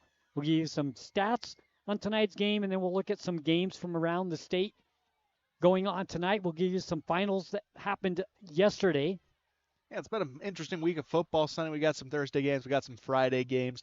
Inter-classification matchups. So a lot to go over as we enter into that Castle Valley Orthodontics halftime show. Shotgun for Rigby.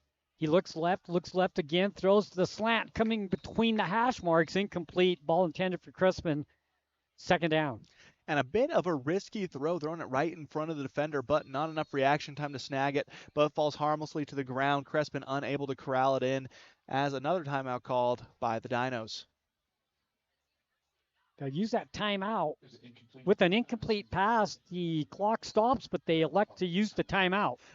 Probably trying to draw up something good as they head into these red zone situations. And this is the area where they've historically struggled throughout the season. They can move the ball oh so well, 20-20, but as soon as they break inside, it feels like a completely different game and a completely different team, just unable to convert at the opportunities they are given in those situations.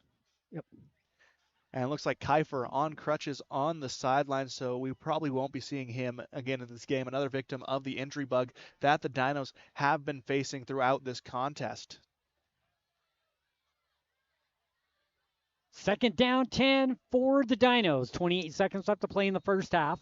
Shotgun formation for Rigby. He has trips to the left side, the far side of the field. Single receiver to the right side. Rigby stuck up in the pocket, throws into the end zone. It's intercepted at the goal line. So the Dinos with the opportunity in the red zone, and it's intercepted by Manti. Coming up with that play, it's Bodie Jones with the interception. Turnover number 3 for the Dinos. It'll be 1st and 10 for Manti. Oh, and Jones just read that beautifully, Sonny. He watched Rigby navigate around the pocket, break a sack from Mac Olson, try to deliver the throw into that corner right across the goal line, but comes up with the interception, and Manti takes over, and Carbon remains scoreless.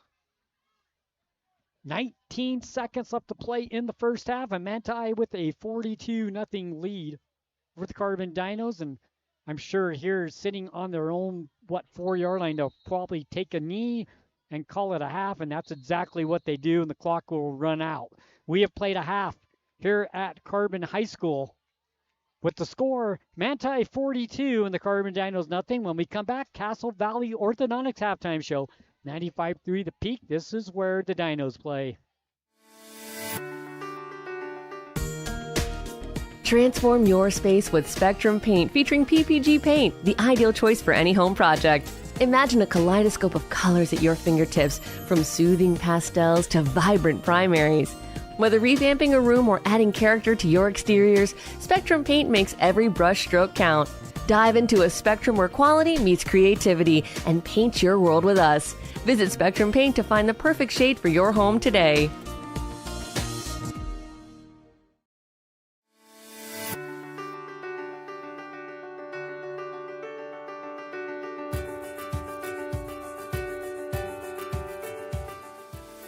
Hi, I'm Dr. Daniel Kelly, owner of Castle Valley Orthodontics. What's keeping you from having a perfect smile? We understand what you want from a local orthodontist, and here at Castle Valley Orthodontics, you'll be treated like family. Call Castle Valley Orthodontics at 637-2222 for a free consultation. The time is now to join the JN Auto Experience. Browse quality used cars, trucks, and SUVs at our price or Huntington lots.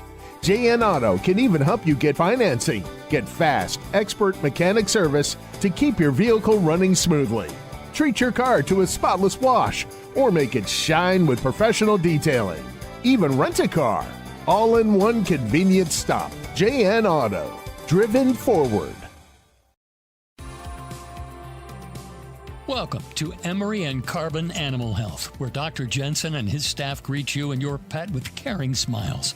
Our exam rooms are clean and inviting. Our accredited doctors offer many procedures, including examinations, surgery, dentistry, and boarding. Schedule an appointment today. 2 locations to serve you. Emery and Carbon Animal Health. Animals big and small. We care for them all. It's fun! It's our favorite place. Strike up family fun for everyone. Gateway Lanes. Families that play together stay together. And Gateway Lanes is your center for fun, snacks, and great food. So let Gateway Lanes do the cooking with open and league bowling year-round and Club Bowl Thursday night, 9 till 11:30, with unlimited bowling including shoes. Since 1989, Helper's Hometown Bowling Center, Gateway Lanes, South Main Street in Historic Helper, and bowlhelper.com. Let's roll. Our home flooded when the refrigerator line broke. We felt helpless, didn't know what to do. Our neighbors told us to call On Call Restore. They really came through for us. Serving all of southeastern Utah, they're fast and professional. 24/7 emergency services for water, fire, and mold. They even do emergency board-ups. And as a licensed insured general contractor, they do the remodeling as well. Call for a free quote, 650-1092. Bringing you peace of mind during the worst of times. Call On Call, 650-1092. We'll be on our way. Golfers, get ready for year-round fun at Swing and Swear. Step into the action with over 43,000 world-class courses to choose from. No passport required. Rain or shine, you can tee off indoors. Multiple bays, club rentals, tables, chairs, and concessions. It's the perfect spot to practice your game, celebrate with friends, or spend time with family. From the serious golfer to first-timers, everyone is welcome to join the fun. Swing and Swear, located just off Ridge Road. Call 299-6200 to schedule a tee time today.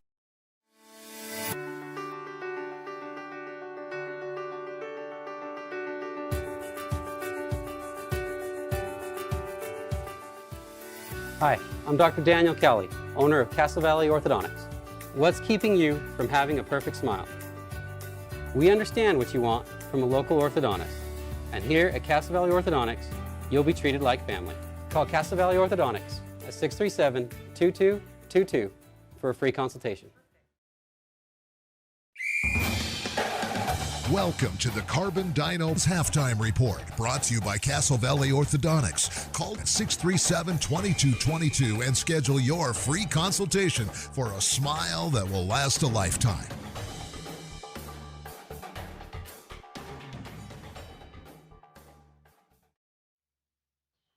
Welcome to the halftime show here on 95.3 The Peak, where the Dinos play. A halftime show sponsored by those great people down at Castle Valley Orthodontics. And it's a 42-0 lead for Manti here in the first half. And we said Manti is a good football team. They have a great offense.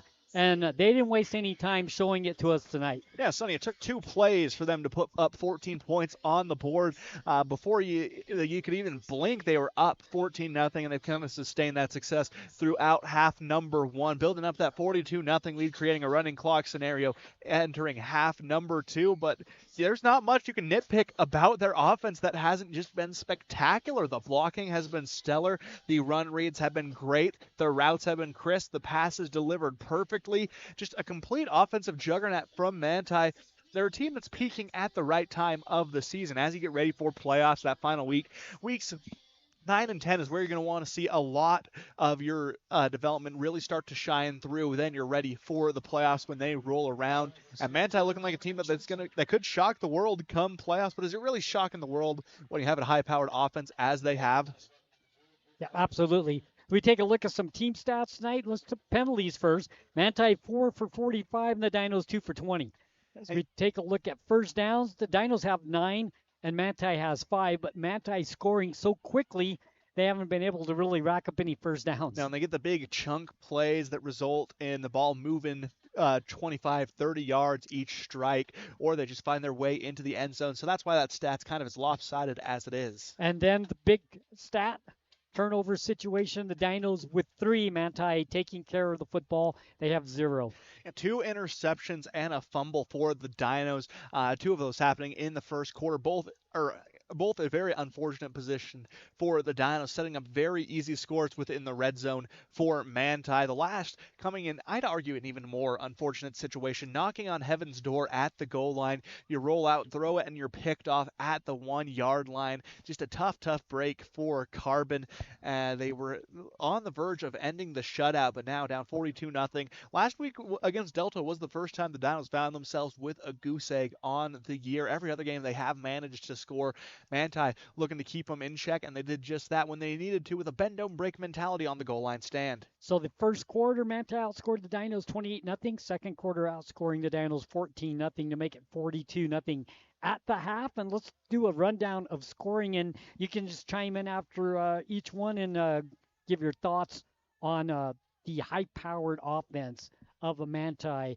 With 10:09 left to play in the first quarter, 47-yard touchdown run by Taulapapa made it 6-0. Steinfeld extra point was good, and it was 7-0. And that was kind of the tone setter for Manti. They showed that they came here to play on senior night, and Taulapapa delivers just a beautiful run for Manti, leads them right into the promised land. Then Mortensen with a 82-yard touchdown catch from Mason.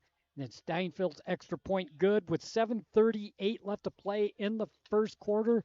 As you said, 2 offensive plays, 2 touchdowns, and just like that, Manti had control of the game with a 14-0 lead. Yeah, and they just jumped right ahead. Before you even knew it, you're down 14-0. Talk about a fast start for Manti. Then a 32-yard pass from Mason to Crowther, and the extra point by Steinfeld once again good with 1:58 left to play in the first quarter, made it 21-0. Yeah, and they just continued to pile it on, showing off all of the weapons on the field for the Templars. I mean, everyone in that skill position, from the skill positions down to the linemen, they're just very talented at what they do. They know their assignments and they know them well, and they play them to near perfection in half number 1. 36 seconds left to play in the first quarter. Taulapapa with a 4-yard run. Steinfeld extra point good, and it was 28-0 after 1. Yeah, and that's when you kind of felt like Manti was kind of calling off the dogs just a little bit. We saw a lot of rotational players switch into the game. We didn't see much of Taulapapa after quarter 1, but this close to the playoffs, not necessarily a player you want to lose to a freak injury. 11:28 in the second quarter. Crowther with a 5-yard touchdown run to make it 34-0. Extra point once again good, and it was 35-0. And the extra points, got to give them a lot of credit, too. They have been on point, rarely letting a Dino leak through in their protection. Just doing an excellent job protecting the kicker, allowing him to do his thing. And then the last score of the half, the 30-yard pass from Mason to Wright. Extra point good, and that's where we sit right now, 42-0. Manti with the lead, and Manti will get the ball to start the second half. And Wright just did an excellent job on that last play, navigating up and down the field. He was able to break a few hesitations, a few jukes out, really moving himself up and down, and they were rewarded with a score. And we'll take a break with that, and when we come back, we'll have scores from around the state. Tonight's scores and some scores from last night, because there were some games played on Thursday night as well. So you are listening to the Castle Valley Orthodontics Halftime Show. It's Manti 42 and the Carbon Dinos, 95.3 The Peak. This is where the Dinos play.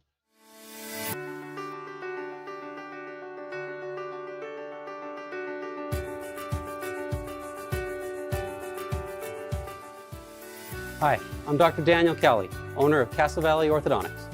What's keeping you from having a perfect smile? We understand what you want from a local orthodontist. And here at Castle Valley Orthodontics, you'll be treated like family. Call Castle Valley Orthodontics at 637-2222 for a free consultation. At A Perfect Smile, they specialize in transforming your smile with precision and care. From porcelain veneers and dental implants to orthodontics, crowns, and bridges, their expertise covers every aspect of general and cosmetic dentistry. Dr. Jackson and his team are here to address even the most challenging dental concerns, helping you achieve a smile you'll love. Ready for a smile makeover? Call A Perfect Smile today, 637-2100, to schedule an appointment. Looking for the perfect mattress? We've got you covered. At Bill's Home Furnishings, we have the largest selection of mattresses in eastern Utah, including the highly rated Serta Perfect Sleeper. And when it comes to price, we're competitive with anywhere in the state. But we're more than just mattresses. From quality furniture and home accessories to reliable appliances, we've got everything you need to make your house a home. Stop by Bill's Home Furnishings today, where selection, savings, and service meet. Right here in eastern Utah. Looking for financial solutions? At Cache Valley Bank, they're here to help.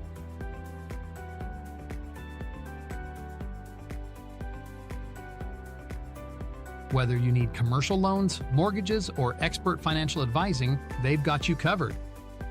Visit them today on the corner of First West and Main Street. Cache Valley Bank, your partner in financial success. Equal housing lender, member FDIC.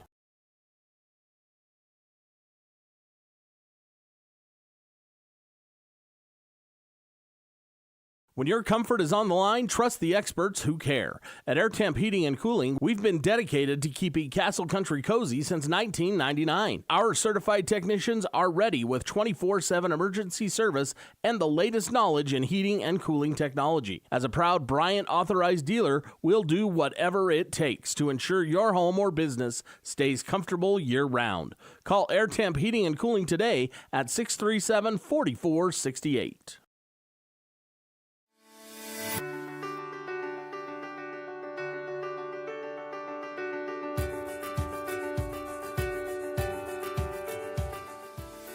Hi, I'm Dr. Daniel Kelly, owner of Castle Valley Orthodontics. What's keeping you from having a perfect smile? We understand what you want from a local orthodontist. And here at Castle Valley Orthodontics, you'll be treated like family. Call Castle Valley Orthodontics at 637-2222 for a free consultation. Welcome to the Carbon Dinos Halftime Report, brought to you by Castle Valley Orthodontics. Call 637-2222 and schedule your free consultation for a smile that will last a lifetime.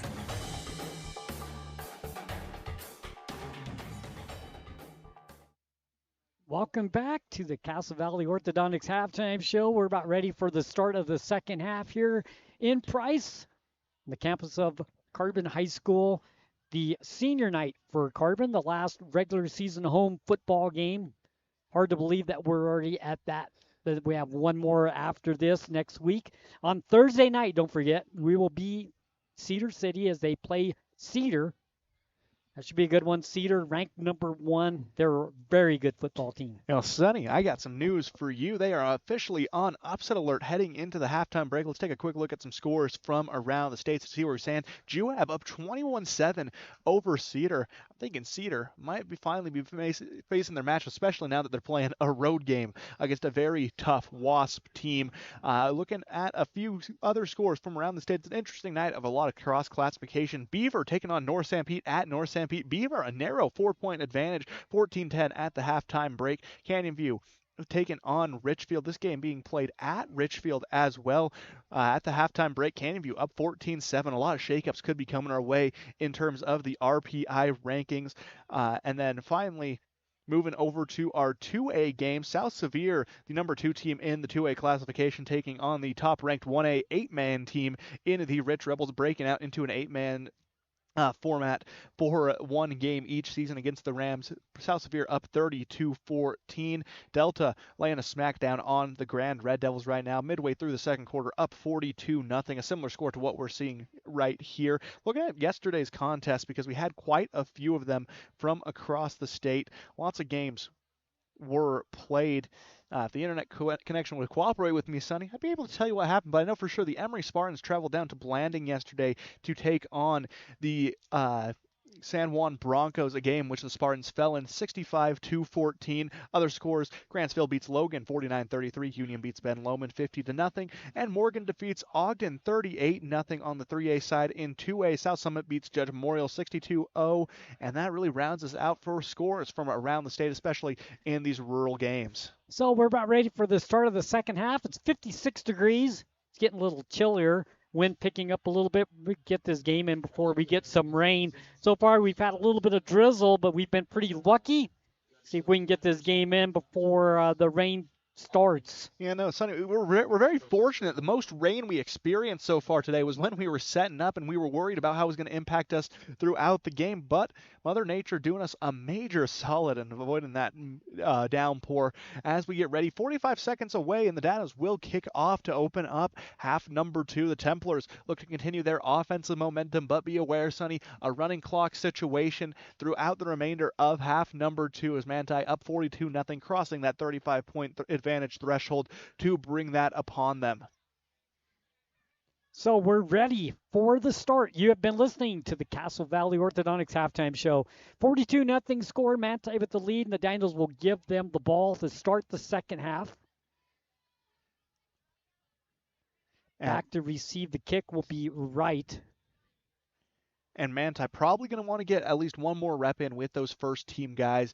Keep them warm, keep them fresh. Don't let them get too stagnant along the sidelines. But after that, I see a lot of those second and third stringers stepping in for the Templars, trying to avoid any unnecessary injury as postseason play right around the corner. 2 weeks away, in fact.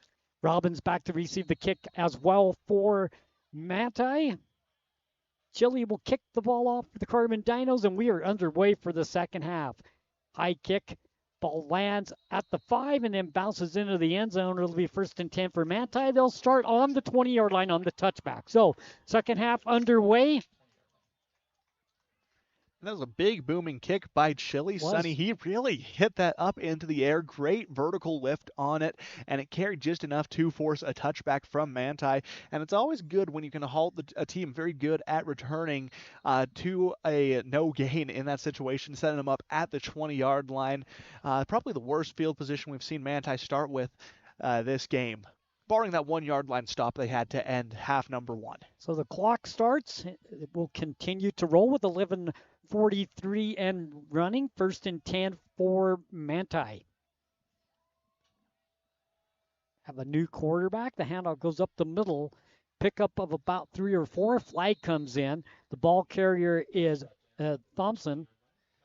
Yeah, Stetson Thompson steps into the game, and he gets a nice little carry on his first drive, but penalty flags flying. Going to be a face mask against the Dinos, so a 3-yard gain. Add a little bit to it. And the new quarterback is sophomore, wearing number 1, Kingston Wright, for Manti. You know, it's good to get that starting quarterback a rest again. You don't want him falling injured as they go into postseason play. But that rain, Sonny, starting to fall down now. We can see it. Yep. Shotgun formation. Handoff up the middle. Some running room. Across the 45, close to the first down, up to the 48-yard line is the ball carrier Thompson, and it will be a pickup of 9. And Thompson with they're going to give him 10, actually, and give him the first down. So move the chains. And just they do it so well at Manti offensively, coaching those running backs to keep their legs moving even after initial contact, breaking away from not 1 but 2 tackles on that one, picking up the first down, and Manti marching efficiently down the field to open up the second half. Ball sitting on their own 47-yard line, 1st and 10. Whistle. They're going to make a player leave the playing field.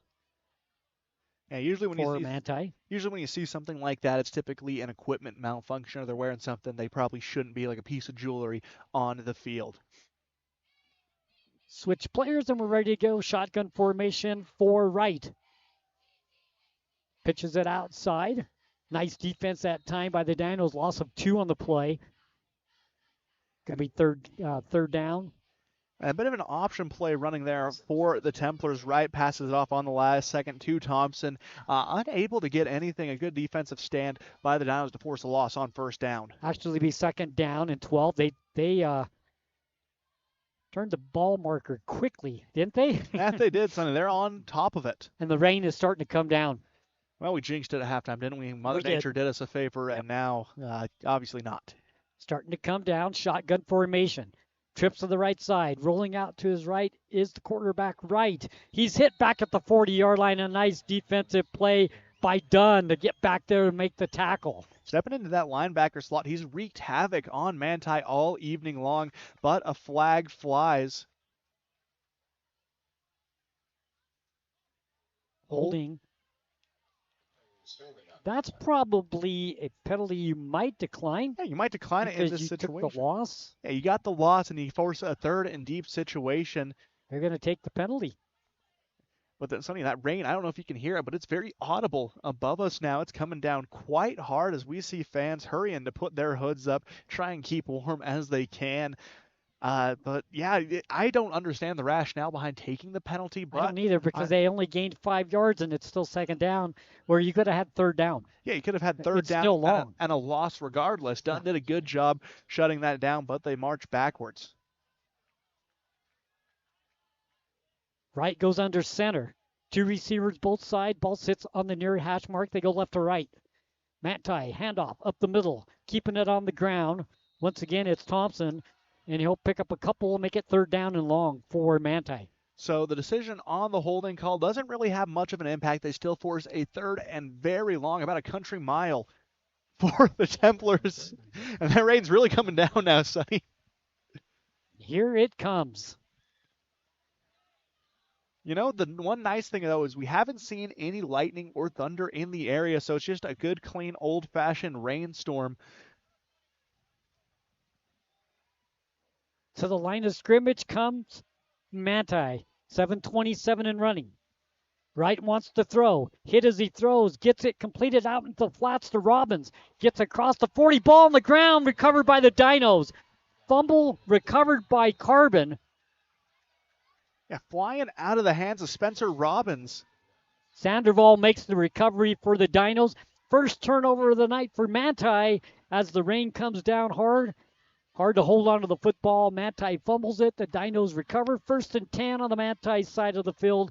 They'll start the drive on the 39-yard line. And I was wondering how long it would take for the rain to have its impact, but I guess we had an answer as soon as it starts pouring down as harshly as it is currently, quickly forcing a fumble. That ball is hard to hold on. I'm a little surprised it didn't happen on the initial pass. So the Dinos have the ball 1st and 10 on the Manti 39-yard line. High snap goes over the head. The ball's loose. Scramble for it. Recovered by Carbon. It'll be 2nd down. There's a flag back at the 25-yard line.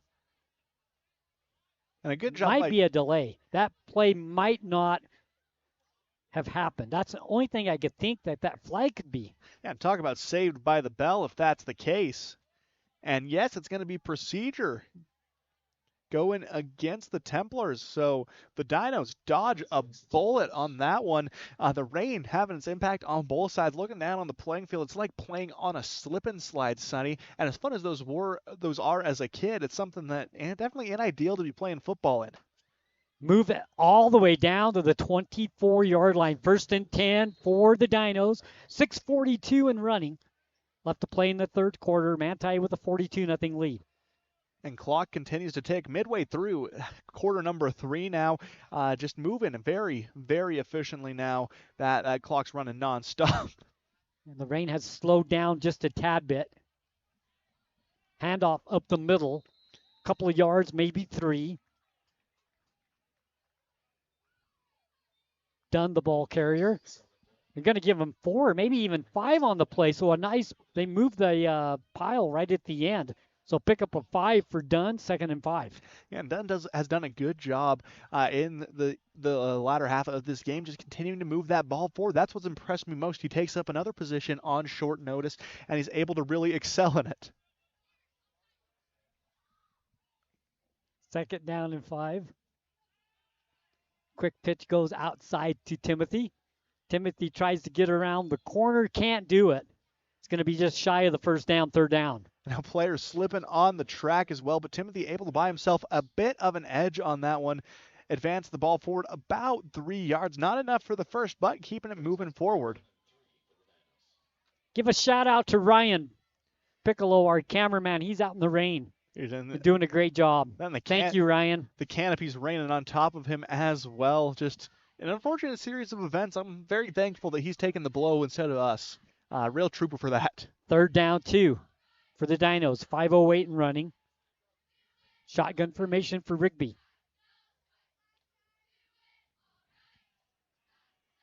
That little reverse play once again for the Dinos comes towards us.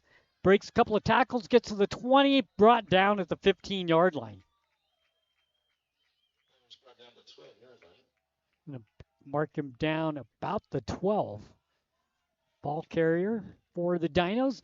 Move the chains and a 1st down. Yeah, Caleb Sorensen able to get the edge on the jet sweep action, picking up 6 yards and the 1st down. A good run by the senior. Yeah, he's been a defensive menace all season long. So when you look at his stats, 2 interceptions, several pass deflections, a lot of breakups. Really has done a good job defensively. Offensively, finally getting a moment to shine on that sweep. 1st down and 10 for the Dinos. Reverse action. They switch it up the middle for a 5-yard pickup. Timothy doing the damage on that one. 2nd down, 5 for the Dinos. And these jersey numbers, hard to see in the dark, but you start to recognize these players kind of by how they run, their mannerisms when they have the ball in their hands. Timothy, one of those ones, I know he's running because he's a good, aggressive runner. He runs angry, Sonny. He runs like he embraces contact, but he's just shifty enough to avoid tackles when it matters most. Ball sitting on the 10. 2nd down and 6 for the Dinos. 3:40 left to play in the third. Shotgun formation once again for Carbon. Ball sits in the middle. Dinos go right to left. Handoff. Maurer fights his way down in 5 down to the 3, maybe the 2.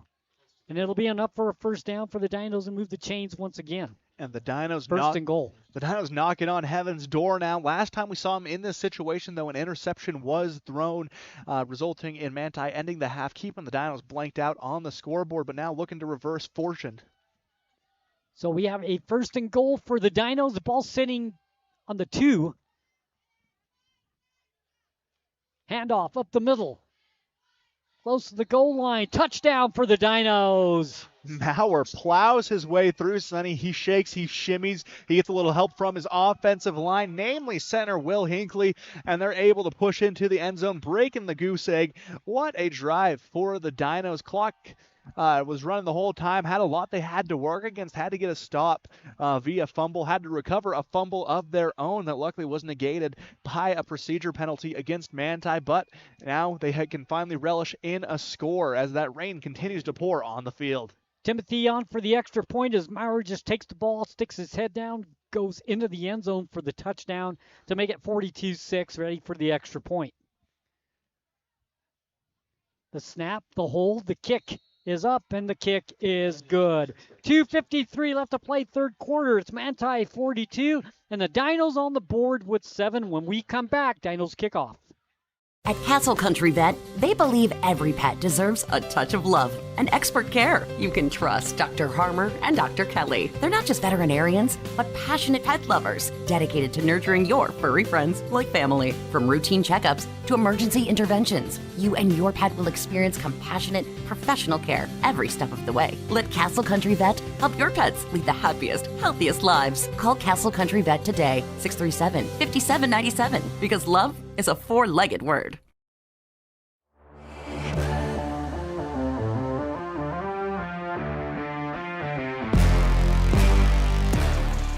You're listening to Carbon Dino Football on the Peak, KRPX 95.3 FM.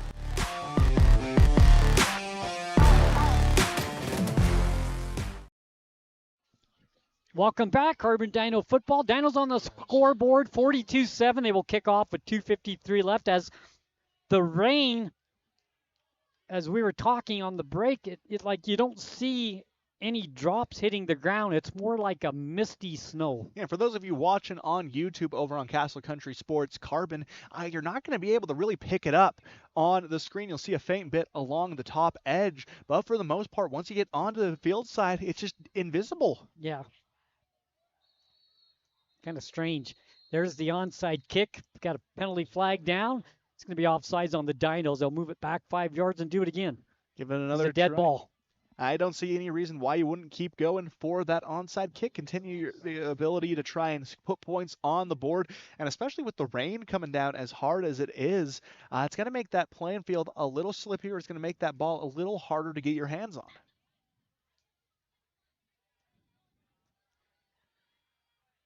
Sets them up at the 35-yard line now. 2:48 on the clock. 42-7 advantage for the Manti Templars here on senior night at Carbon High School. So, go ahead. 95.3 The Peak, where the Dinos play. Chile will kick the ball off for the Dinos. Back at the 35, and they'll kick it away. Fielded is at the 15-yard line. Across the 15 to the 20. Robbins has an opening. So the 50, 40, down to the 30, fights his way down to the 25-yard lines. Robbins with a good return, and it'll be 1st and 10 for Manti on the Carbon 25-yard lines. So the Dinos score, and Manti answers back with a good kickoff return, and they're in business. And Chile did a good job halting Robbins on that. He does a good job grabbing a pursuit angle, forcing Robbins to try and make a decision, buying enough time for some Dino return men to catch up and bring him out of bounds. I thought for sure for a second that was going to break away for a touchdown, but good coverage by the Dinos. Kind of shocked you didn't see an onside there.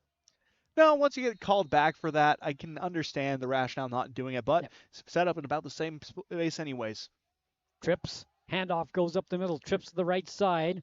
Ball carrier is Robbins. He gets hit behind the line. Loss of 1. A couple of Dinos in there to make the stop. And trying to move. This one's Stephen Robbins, the sophomore wide receiver, seeing the field today. On the kick return, it was Spencer Robbins, so plenty of Robbins to be had. I guess you could say, Sonny, it's a full nest. Second down, we'll call it 11. Loss of 1. Shotgun formation for Kingston Wright, the quarterback, the sophomore. 2 receivers to the near side, 2 to the far side. Handoff, fake. Wright will keep it himself. Across the 20. Ball comes loose again. Scramble for it. Dinos got it back again. Robbins cut inside the 20-yard line, hit. The ball pops loose. Dinos recover. We'll see if we can find out who fell on the ball for the Dinos, but the Dinos get the ball on the turnover, number 2 for Manti. And falling on the ball, guess who, Sonny? Tager Timothy jumping on it as it hits the ground. Dinos take possession. That was a hit stick, Sonny. That's the kind of hit that you dream about having. The plays that Ray Rice and Ray Lewis had pretty regularly, just laying down the boom. Just a video game hit by the Dinos. Going to be down under a minute here as soon as this play is snapped. Quick pitch goes to Dunn, coming around the left side, finds some running room, gets across the 35, thrown out of bounds. And a lot of fun being had. Fans calling for the flag on a potential horse collar, but a good 20-yard breakaway run by Dunn. He's up to 60 rushing yards in his debut in the rushing slot. Great job running the ball by Caden. Picks up the first down. Ball sits at the 35-yard line.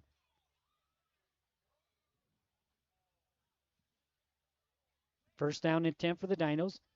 Down to 21 seconds left to play here in the third quarter. Shotgun formation once again for the Dinos. Timothy in motion. They'll hand it off to the tight end coming up the middle. Across the 40 to the 43-yard line. Nice pickup on the play of about 8 yards. Be second down for the Carbon Dinos. The ball carrier was Collins. Yeah, Brody Collins coming into the game, having an immediate impact, picking up 7 yards on the play. Plethora of running backs touching the ball for the Dinos today. You have so far 6 players who have attempted rushing. So the Dinos outscored the Templars in the third quarter 7-0. As we go to the fourth quarter, it's Manti 42 and the Carbon Dinos 7. Discover peace of mind with Don's Hometown Insurance, now even closer to home at their new location, 58 West Main Street in Price. Connect directly with friendly agents ready to tailor a package just for you. Imagine bundling your home, auto, and life insurance, simplifying your life while maximizing your savings. Experience personalized service designed to protect what matters most to you. Visit Don's Hometown Insurance today and feel the difference.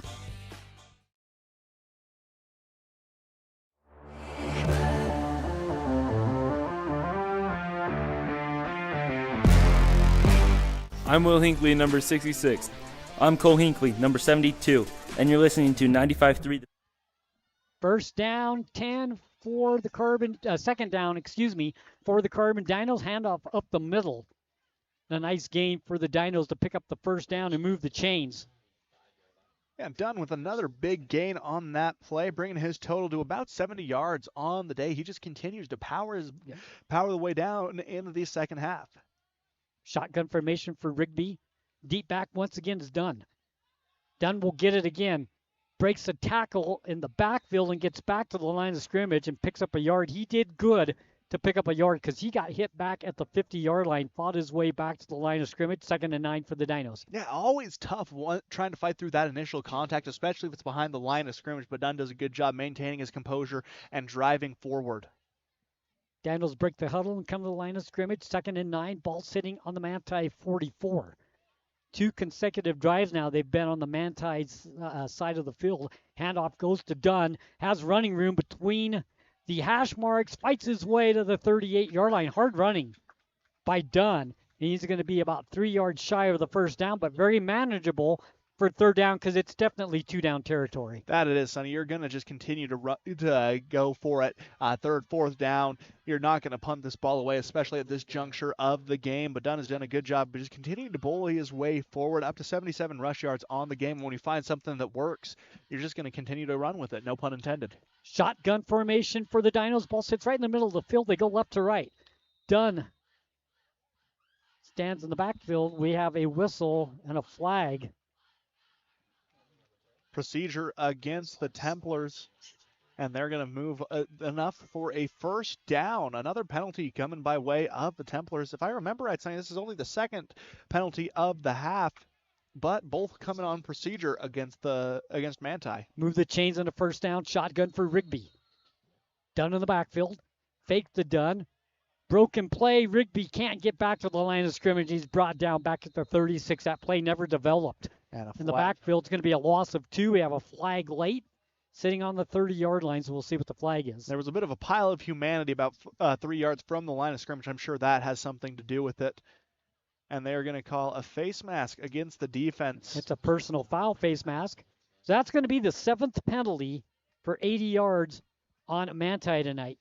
And how many penalty yards, out of curiosity, have the Dinos had? Dinos have 2 for 20. And you see, it's another one of those games where the Dinos are clearly winning the penalty battle. They do that time and time again. They're not committing as many penalties as opposing teams. And I think that's a very good thing to build off of. You got to take some positives away from a game like this. And you're going to be able to notice that penalties just really haven't plagued the Dinos all season long. The penalty gives the Dinos a first down, moves them into the red zone, first down at the 18-yard line. 8:55 left to play in the ball game. Handoff goes around the right side, trying to get to the corner. It's Timothy. He does. He gets down to the 10, fights his way to the 5-yard line. And another first down for the Dinos. Move the chains. And they just continue to work the ball downfield. Sonny, the rushing attack here in half number 2 has been nothing short of spectacular. They're able to do what they want. They're able to find running lanes more efficiently. And as a result, they're rewarded with a lot more first downs. First and goal at the 5 for the Dinos. 8:24 and running left to play. Trying again to reverse their fortunes within the red zone. Dinos scored on their last possession. Get the turnover. Threatening again. Shotgun. Give it to Dunn. Dunn fights his way to the goal line. Is he in? They're going to mark him just short. Inside the 1. Second down and goal for the Dinos. And just continuing to try and find their way into that promised land again. Only 1 touchdown on the game coming courtesy of Maurer on the Dinos' last drive. Now looking to find the promised land yet again. Second down, ball just inches from the goal line. Second down to goal, 7:42 and running left to play in the game. 42-7 Manti. Shotgun once again for Rigby. Dunn the deep back. Gets the call into the end zone for the touchdown. And a good job by the offensive line on that right side, opening up Will Hinckley and J.J. Rudin blocking down while Cole Hinckley kicks out the defensive end to the right side, opening up a beautiful gap for Dunn to take advantage of. This running success really wouldn't be possible without the play of the offensive line, who have done an excellent job in the second half. A complete opposite from what we saw in half number 1. So Dunn with the touchdown, the 1-yard run. He'll hold the ball for the extra point. Timothy on to attempt with 7:24 and running left to play. The snap, the hold, the kick is up. The kick is good. 42-14, so the Dinos score on 2 consecutive possessions to make it 42-14. Yeah, just great job on that one all around by the Dinos. And that point after Sonny moves Timothy to an impressive 13 of 14 on extra points on the season. We talked about him being a utility knife when it comes to the kicking game. He's spectacular in those short ranges. The clock continues to run.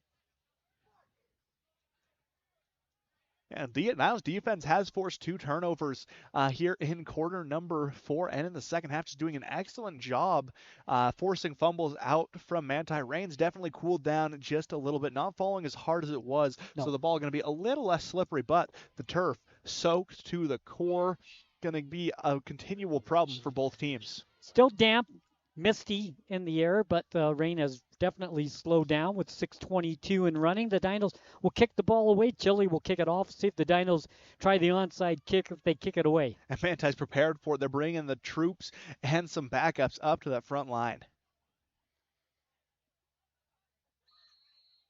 Waiting for the whistle for the play. There's the onside kick. It bounces around, doesn't go 10 yards, and it will belong to Manti as it didn't go far enough. So Manti will take over. First down on the 49-yard line of the Carbon Dinos. Flag flies on the sideline, a little unnecessary pushing and shoving as the ball lay dormant on the ground, but an unlucky bounce on that one was the case for Chile. Had the forward momentum, but catches weird on the turf. The wetness on the ground, I'm sure, really killed that ball quickly. That it did, and stopped it right at about the 9-yard mark. Needed to go just one more to be a successful onside kick, but can't get it as the rain picks up just a little bit more. More of that misty effect coming as the refs meet at midfield. See what we got. We had a dead ball, unsportsmanlike conduct against the Dinos, unsportsmanlike conduct against Manti. And like I said, it's only a little unnecessary pushing and shoving as the ball lied dead on the ground in the scrum, letting emotions take control yet again. Just something you can't have. So those penalties will offset. Dead ball after the play, so it'll be first down for Manti at the 49-yard line of the Dinos. Shotgun formation for Manti, trips to the far side, single receiver to the near side, ball sits on the far hash mark. They go right to left, fake the handoff up the middle. Ball carrier this time is Brody Bodell, and he'll pick up about 3, maybe 4 on the play, depending on where they mark it. Second down with 4:50 left to play. I got to give it to Manti. They sold that fake very well. I thought the quarterback kept it while Bodell was moving up 4 yards downfield, but a good stand by the Dinos defense forces them back. 2nd and 9. So they only pick up a yard. Kind of a short mark on that. 2nd down and 9 for Manti. 2 receivers both sides once again, shotgun formation. Snap, handoff, up the middle. Pickup of maybe 2 on the play. The ball carrier for Manti. This time is number 33, Caden Deitch. Yeah, Dykes does a good job and just he falls victim again to the turf monster. Now with the rain coming down as it was pre-game, going to slip a little bit. Couldn't get his footing and falls to the ground after a gain of 2. So it's going to be 3rd down and 8. Brody Bodell, the quarterback for Manti. He'll be the 3rd quarterback in the ballgame for the Templars. 3:50 left to play. 3rd down and 8. Shotgun formation for Manti. 2 receivers both sides. Fake the handoff. Quarterback keeps it himself. Fights his way close to the first down, but he's going to be short by a couple. Good defensive play by the Dinos to keep him short of the first down. And Bodell does an incredible job of selling the handoff before yanking it back and running up. A lot of design runs coming for Bodell. You can tell he's a real scrambler for this squad. Going to be one of those key additions as they lose a lot of seniors this year. But rain continues to fall. 4th and 4. Running clock inside 3 minutes and 15 seconds now. Interesting score coming out of Beaver right now. North San Pete takes the lead over the Beaver Beavers, 16-14 to start the 4th. O'Haron on the tackle for the Dinos on that last play. 4th down, we'll call it 3. Whistle and a flag. False start on the offense, moves them back 5 yards. What was a much more manageable 4th and 4 turns into a harrowing 4th and 9 situation. Offense stays on the field for Manti. Clock continues to run. 4th down, we'll call it 8. Down to 2:45 and running left to play.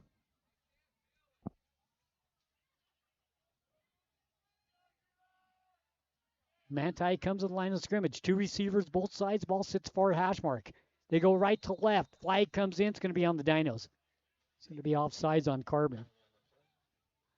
And yep, they're going to move it right back. So we go 4th and 4 to 4th and 9, back to 4th and 4. Neither team able to make up their mind on where they want this ball set. Bouncing around here, 4th down. It's like an old game of Pong, Sonny. Back and forth they go before someone eventually decides they want to punch one through. Clock down to 2:05 left to play.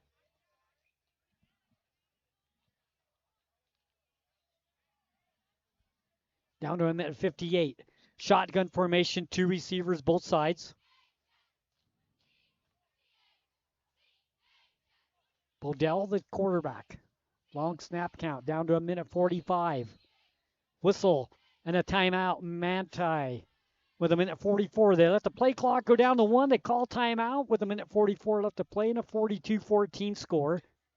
Yeah, Fourth down and 3. The Dinos trying to get the ball back. They've scored on their last 2 possessions. That they have, Sonny, but with how quickly the clock is ticking down now, it makes me wonder if they get the ball back, can they go down and score yet again, make it so they're only being doubled up by the Templars. Manti tried to draw them off sides on that 4th down play, but no such luck. The Dinos stay disciplined on that one, finally deciding they wanted to end the stalemate. Manti comes back out. Dinos come back out from the timeout. 4th down and 3. 2 receivers, both sides, shotgun formation. Low snap. Could be problems. He's dropped back at the 48-yard line, and the Dinos will take over. Fumbled snap, and the Dinos were all over it. Swallowed up initially by Brody Collins, the junior defensive lineman, hits him hard and doesn't stop driving until he's hit pay dirt. And the Dinos force the turnover on down, set themselves up near the 50-yard line. 1st down and 10, the ball sitting on their own 47. The clock continues to run with a minute 14 left to play.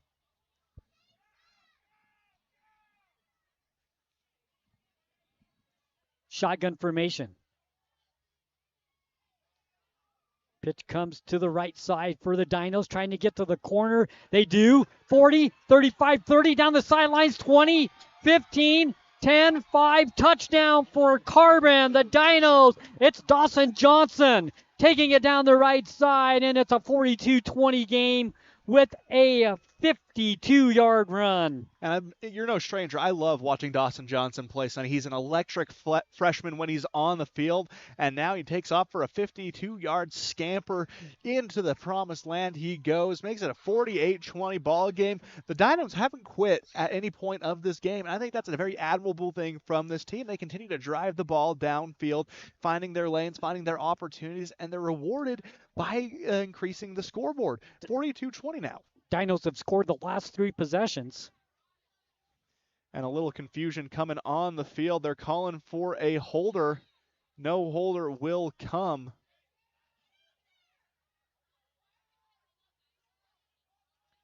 And Dunn, having to rush on field, was getting a drink of water along the sidelines. Didn't realize that they scored that quickly and that he was needed to hold the ball on the extra point.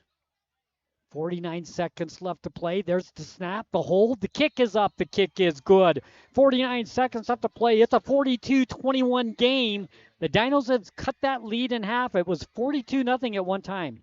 Yeah, they've done a good job here in half number 2, just continuing to play their brand of football. They run the ball very efficiently, didn't let the rain deter them. The defense came up with a few very necessary turnovers, forcing 2 against the Templars. Setting themselves up with good, excellent field position, and they're able to take advantage, put some points on the board, and now a 42-21 ball game. You're right, Aiden. This team does not quit. They play until the clock says 0. That they do, and that's a culture thing. And again, Coach Milovich stepping in his first year and establishing an excellent culture for the Dinos. And it shows in moments like this where you find ourselves down facing insurmountable odds at the halftime break. They're down 42-0, but they don't give up, and that matters oh so much. Not just to the players, but to the fans, everyone watching at home. They're putting on a show. Johnson with the big run. Now the Dinos will kick the ball away with 49 seconds left to play. They'll try the onside kick. Little bouncer. It's free. A scramble for it. See who comes up with it. It will belong to the Dinos. The Dinos get the onside kick. And that's what you were looking for on the first one. Bounces past that initial line of defense, tries to grab it, but can't get a hold of it. A relentless Dinos coverage team rushes to it, brings it down, and makes it a lot more interesting onto the 46-yard line with 46 seconds left. So the Dinos offense comes on the field, first down from the 42-yard line. 42-21 the score. Dinos break the huddle and come to the line of scrimmage. First down and 10, Manti 42. Rigby, the quarterback. Trips coming to the near side. Ball sits far hash mark. Dinos go left to right. Rigby wants to throw. Steps up in the pocket. Throws out in the flat. Incomplete. Second down. I was wondering if they were going to call that one a forward or a fumble, or if they were going to call that a dead ball. Luckily, they could call it a dead ball. If not, Manti would have come up with that and quickly negate the turnover. But the Dinos firing on all cylinders in the second half. Ball intended for Crespin. Falls to the ground. Incomplete. 2nd and 10 for the Dinos. 40 seconds left to play. 42-21. Manti with the lead here in the fourth quarter. And because the Dinos back within 21, that clock stops running. So they've fought their way out of the mercy rule. Yep. 2nd and 10. Far hash mark for the Dinos. Shotgun formation for Rigby. Quick pitch goes to the left side. Some running room across the 35. Close to the first down to the 30-yard line. Depending on where they mark it, but it's going to be close. I think he's going to be just short of the first down. We'll see. And O'Haron, the running back on that one. First down. And they're going to give him enough. O'Haron gets the first down, going to the left side. His first touch of the game results in a Dino first down. Timeout, Carbon. 28 seconds left to play. Carbon calls timeout. We'll keep it here. Yeah, no, I've really liked what I've seen from Carbon in the third and fourth quarters. They've done an excellent job just playing the game of football. They've put the kind of the noise behind them that comes with senior night, and they've really settled it down, and they're being rewarded with some excellent performance. Manti taking out their 1s and 2s. Now down to about that third string unit, but the Dinos have taken advantage. They haven't given up at all. They played a relentless style of football, continuing to march down, and now a 42-21 ball game. Once again, I want to thank Ryan Piccolo, our cameraman tonight, sitting out in the rain. Done a great job. Thank you, Ryan. Do we really need to be thanking him? No, Ryan's a good guy. First down. Ball sitting at the 32-yard line for the Carbon Dinos in the shotgun. 28 seconds left. Broken play. Rigby's going to keep it and gets back to the line of scrimmage, and that's going to be it. And a little back-breaking action on that one. Rigby goes down knee first and gets hit hard. Back touches the ground, but bounces up like nothing happened. Clock continues to run inside 10 seconds now. Pitch outside. Ball on the ground. Dinos recover it, but that will probably be the last play of the game back at the 40. With 4 seconds left, Dinos are not going to get back, and that's the game. Game will end tonight, senior night here at Carbon High School, and the final score, it's Manti 42 and the Carbon Dinos 21. When we come back, Eastern Utah Community Credit Union postgame show. Show your school spirit and support local high schools with the new Eastern Utah Community Credit Union debit and credit cards. Featuring designs for Carbon, Emory, and Grand High School, these cards let you carry a piece of your school's pride wherever you go. Plus, to make purchasing easier, Eastern Utah Community Credit Union has added the convenience of tap-to-pay and compatibility with major mobile wallets. Pick up your school spirit card today at any of the Eastern Utah Community Credit Union branches. Hey there, food lovers. It's Bill Hicks from Farlano's Cafe, your new favorite spot for breakfast, lunch, and dinner. Whether you're craving a hearty omelet, a fresh salad, our golden curly fries, or our mouth-watering pastas, we've got you covered. And we're open 7 days a week. So come on down to Farlano's Cafe, where every meal is a celebration. Remember, it's where the locals eat. Visit us at Farlano's, where great food and great company come together. See you soon. I was hoping to talk to someone about updating my insurance policy.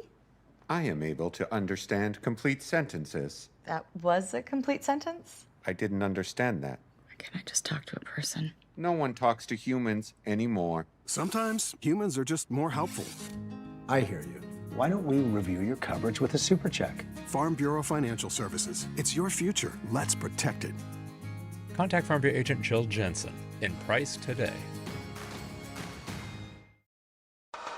Discover the strength and beauty of Flawless Sheeting's metal siding and roofing solutions. Designed to endure and crafted to conserve energy, the products offered by Flawless Sheeting ensure your home not only looks good, but feels good too. Plus, they come with a 40-year warranty. Enjoy superior durability and enhanced comfort year-round with new roofing from Flawless Sheeting. Ready to upgrade? Call Flawless Sheeting at 636-7300 and elevate the way you live.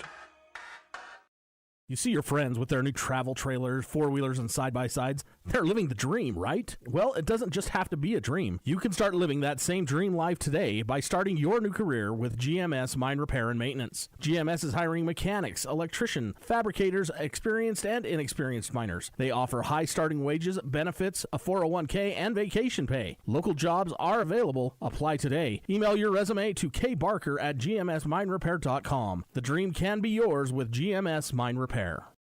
We're not going out on a limb when we say, I want to go to Juniper. Juniper Kitchen. Fantastic food, fun atmosphere. Known for their made-from-scratch pizzas, Juniper has the very best pastas, burgers, salads, wraps, hoagies, paninis, appetizers, loaded sodas, desserts, vegan and vegetarian options. Dine in for lunch or dinner, Tuesday through Friday, 11 till 8. Saturdays, noon till 8. Order online at juniperkitchenutah.com with DoorDash delivery. Stop beating around the bush for a great meal. I want to go to Juniper. Juniper Kitchen and Price. Show your school spirit and support local high schools with the new Eastern Utah Community Credit Union debit and credit cards. Featuring designs for Carbon, Emory, and Grand High School, these cards let you carry a piece of your school's pride wherever you go. Plus, to make purchasing easier, Eastern Utah Community Credit Union has added the convenience of tap-to-pay and compatibility with major mobile wallets. Pick up your school spirit card today at any of the Eastern Utah Community Credit Union branches.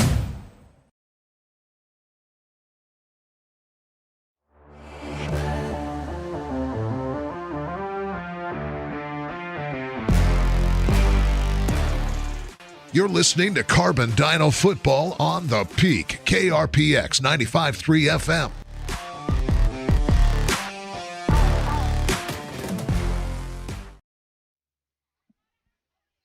Welcome back to the Eastern Utah Community Credit Union postgame show. Once again, the final score tonight, 42-21. Manti with the win over the Carbon Dinos. Dinos played good in the second half, trailed 42-0 at one time. They scored on their last three possessions to make it 42-21. Yeah, and two of those possessions were set up by great fumble recoveries and good defense by Carbon. I think that was the real story of the second half. All three facets of the game were played exceptionally. You saw a lot of special team success, offensive success, and defensive success, and I think that's what really set them apart in half number two. They did an excellent job doing that, and they were able to battle back to a point where the mercy rule was knocked out of effect. They were able to bring it within 21, halting that and stopping the running clock. Yep, absolutely. And the rain is starting to come down hard now here at Carbon High School. Once again, 42-21, the final score tonight. The Dinos fall short to Manti. Now, next week, we will be in Cedar City at Cedar High School. The Dinos will be playing Cedar. We'll have some updates from around the state here in a second for you. But here tonight, once again, the final score, Manti with the 42-21 win over the Carbon Dinos here on senior night. Do you have some scores for us tonight? That I do, Sonny, and they're very pertinent to next week's game. I know I was talking earlier how Juab was looking to play spoiler over Cedar, up 21-7 at the half. Well, at the end of three, Cedar up 27-21 and in the red zone to start quarter number 4. So, you know, it's what they always say. Great teams always find a way to win, and Cedar has done that on the road against a very tough Juab team, a team we saw just a few weeks ago, very stout group. Got a good game going on up there. Figured that would be a good one tonight, and it's turning out to be a good one. So we're going to see if we can get Coach up here in the booth. We'll take a quick break here, and when we come back, more of the Eastern Utah Community Credit Union postgame show. Show your school spirit and support local high schools with the new Eastern Utah Community Credit Union debit and credit cards. Featuring designs for Carbon, Emory, and Grand High School, these cards let you carry a piece of your school's pride wherever you go. Plus, to make purchasing easier, Eastern Utah Community Credit Union has added the convenience of tap-to-pay and compatibility with major mobile wallets. Pick up your school spirit card today at any of the Eastern Utah Community Credit Union branches.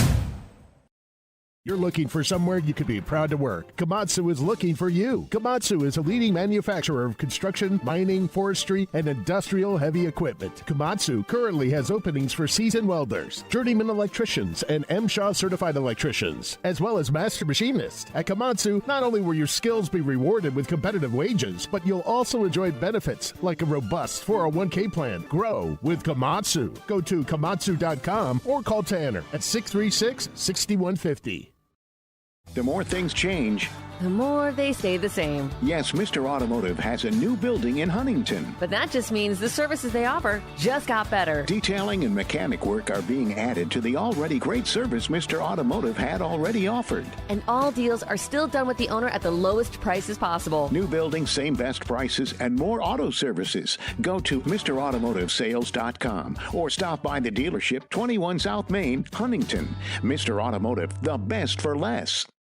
Imagine a smooth, hassle-free journey to the front door of your new home with the Driggs Mortgage Team guiding you every step of the way. Hi, this is Greg Driggs. Our seasoned experts understand the ins and outs of home financing and refinancing. Come visit us at our new permanent address, 8 East Main in Price, where we plan to be a staple for years to come. Start your journey today. Call 801-427-3577. The Driggs Mortgage Team, NMLS number 272076, Equal Housing Opportunity. Driggs Mortgage Team is a DBA of Premier Mortgage Resources, LLC, NMLS 1169.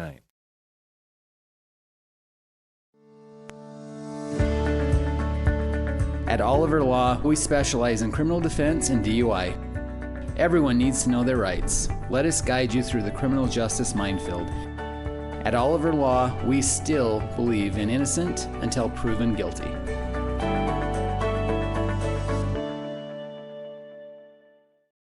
In the heart of Carbon and Emery counties, Quick Realty is here to help you make the right move. Experience the future of home buying with our Matterport 3D tours, giving you an immersive look at your potential home from anywhere. Meet our dedicated team of local professionals, just real people who care, walking you through every step of the way. As a Zillow Premier and Realtor.com specialist, Quick Realty is your trusted expert, handling everything from residential, commercial, and mountain properties to property management. Your dream home is just a call away. Let Quick Realty help you find it.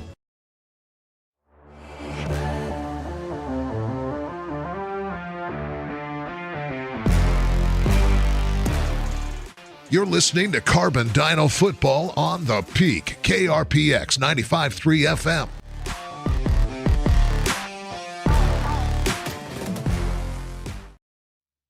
Welcome back to the Eastern Utah Community Credit Union post-game show.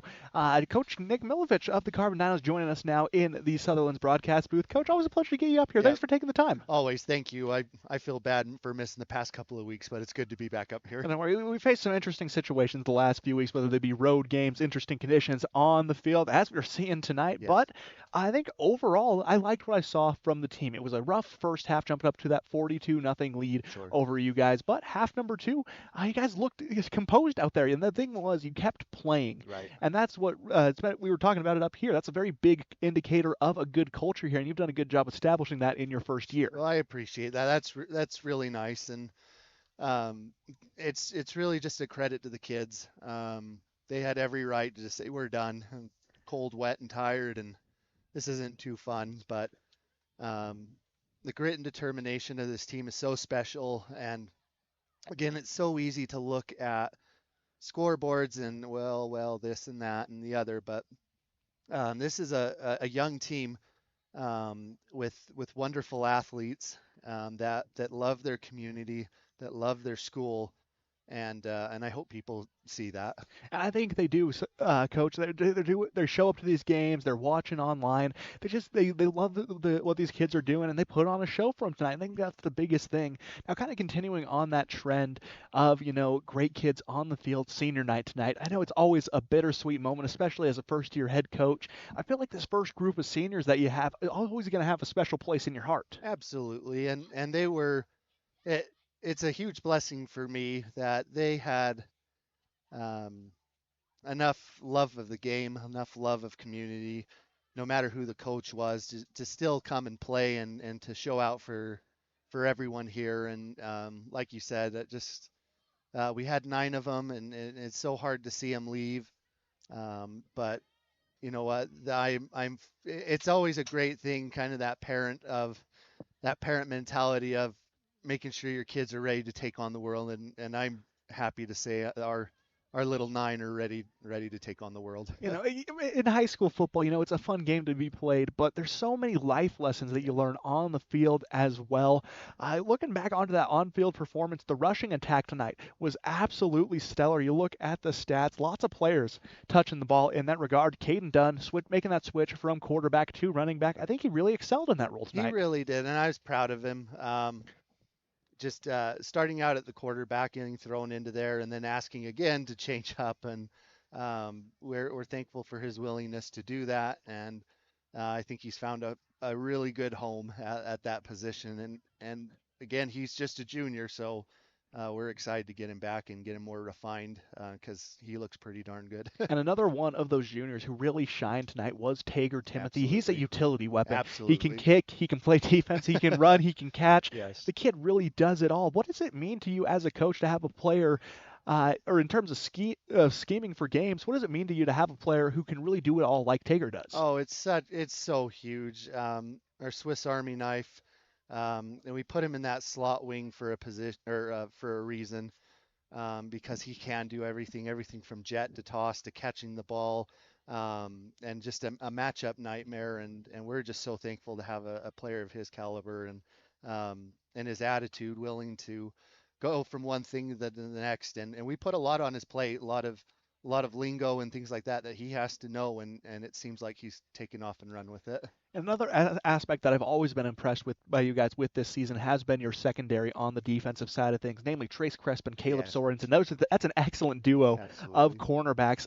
It's hard to really quantify a good cornerback by stats, because if they're good, they're not really getting thrown to and thrown at, and that's not really the case with these two. Sure, and they're wonderful tacklers. I know we're up there and probably too many tackles for a secondary, but especially 2 corners, but they're willing to go hit. And how awesome is that? And just two seniors, those are the ones that you're really going to miss. But we're thankful that they're willing to go both sides of the ball and do whatever they can. But on defensive, it's a blessing to have. Now, looking ahead to next week, season finale down in Cedar against the Reds, number 1 team in the 3A classification. We're on upset alert earlier tonight. They found themselves down 20-7 at the halftime break. They've stormed back, retaken the lead down there as a great team like they would.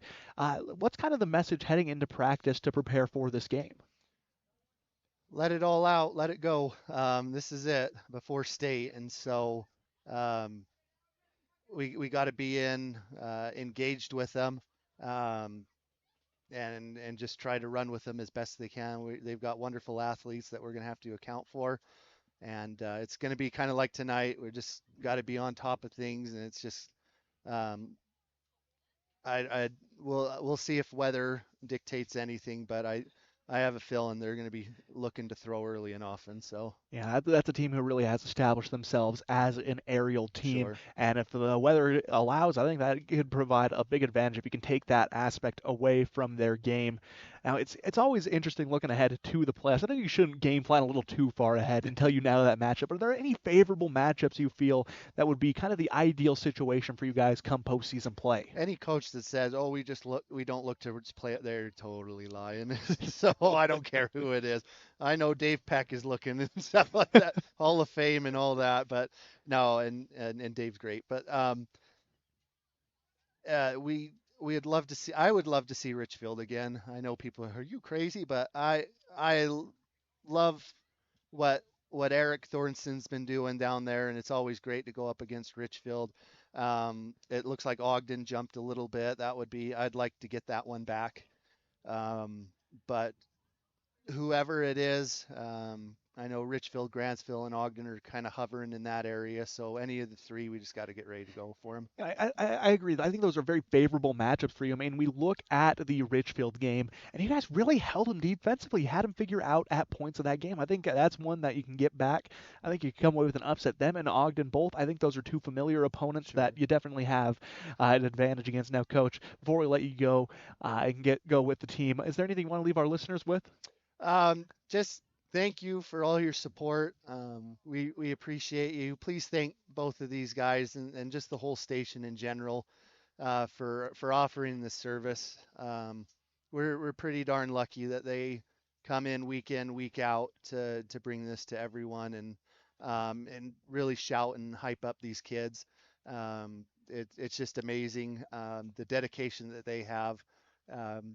Thank you for everyone's support. We're going to keep working hard for you, and hopefully this is something we can build upon year after year until we make something special. So thanks, everyone. Well, Coach, we appreciate the kind words. Thanks for taking the time, as always, to come and talk to us. We appreciate it. Always. Again, Carbon High School head coach Nick Milovich joining us in the Sutherland's broadcast booth. We'll take one more quick break and then come back to put the final touches on this broadcast. You're listening to Carbon High Football right here on 95.3 The Peak, where the Dinos play and where you need to be.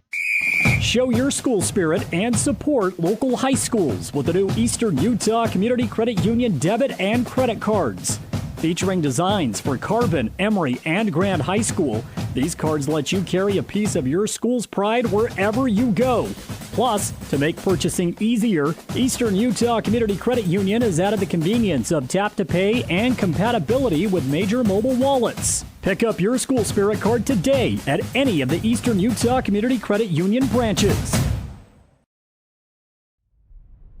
Golfers, get ready for year-round fun at Swing and Swear. Step into the action with over 43,000 world-class courses to choose from. No passport required. Rain or shine, you can tee off indoors. Multiple bays, club rentals, tables, chairs, and concessions. It's the perfect spot to practice your game, celebrate with friends, or spend time with family. From the serious golfer to first-timers, everyone is welcome to join the fun. Swing and Swear, located just off Ridge Road. Call 299-6200 to schedule a tee time today. It's fun! It's our favorite place. Strike up family fun for everyone. Gateway Lanes. Families that play together stay together. And Gateway Lanes is your center for fun, snacks, and great food. So let Gateway Lanes do the cooking with open and league bowling year-round and Club Bowl Thursday night, 9 till 11:30, with unlimited bowling including shoes. Since 1989, Helper's Hometown Bowling Center. Gateway Lanes, South Main Street in historic Helper, and bowlhelper.com. Let's roll. Our home flooded when the refrigerator line broke. We felt helpless, didn't know what to do. Our neighbors told us to call On Call Restore. They really came through for us. Serving all of southeastern Utah, they're fast and professional. 24/7 emergency services for water, fire, and mold. They even do emergency board-ups. And as a licensed insured general contractor, they do the remodeling as well. Call for a free quote, 650-1092. Bringing you peace of mind during the worst of times. Call On Call, 650-1092. We'll be on our way.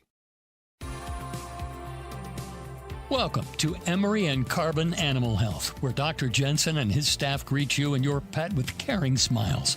Our exam rooms are clean and inviting. Our accredited doctors offer many procedures, including examinations, surgery, dentistry, and boarding. Schedule an appointment today. 2 locations to serve you. Emory and Carbon Animal Health. Animals big and small. We care for them all. The time is now to join the JN Auto Experience. Browse quality used cars, trucks, and SUVs at our Price or Huntington lots.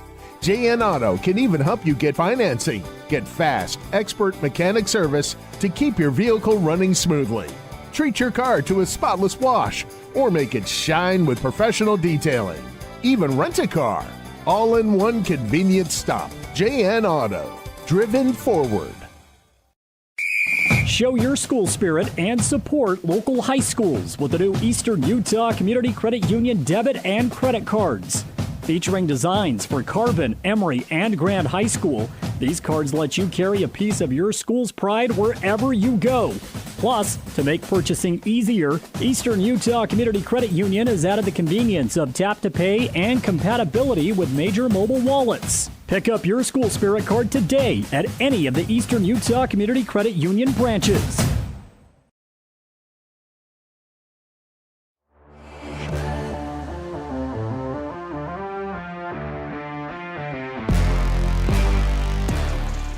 You're listening to Carbon Dino Football on the Peak, KRPX 95.3 FM.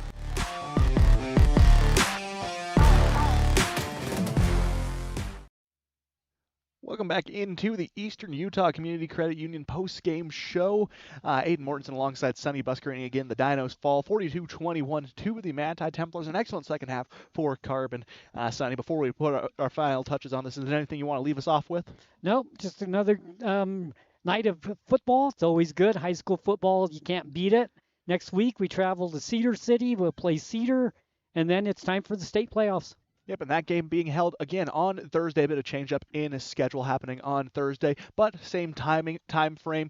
Landon's Diesel Service pregame show kicks off at 6:30 with actual kickoff to follow at 7. Sonny, time we say goodbye. Anything you want to leave us off with? Nope. Everybody just have a great evening. Carbon Dino football, 95-3 the Peak, where the Dinos play. Again, the final score tonight, 42-21. Manti with the win over the Carbon Dinos. We'll see you next Thursday night. Don't forget Thursday night, 6:30 pregame show, kickoff 7 o'clock. Sonny, always a pleasure to be along with you for these games. Aiden Mortensen, Sonny Buscarini, thank you for watching, and we will see you in Cedar.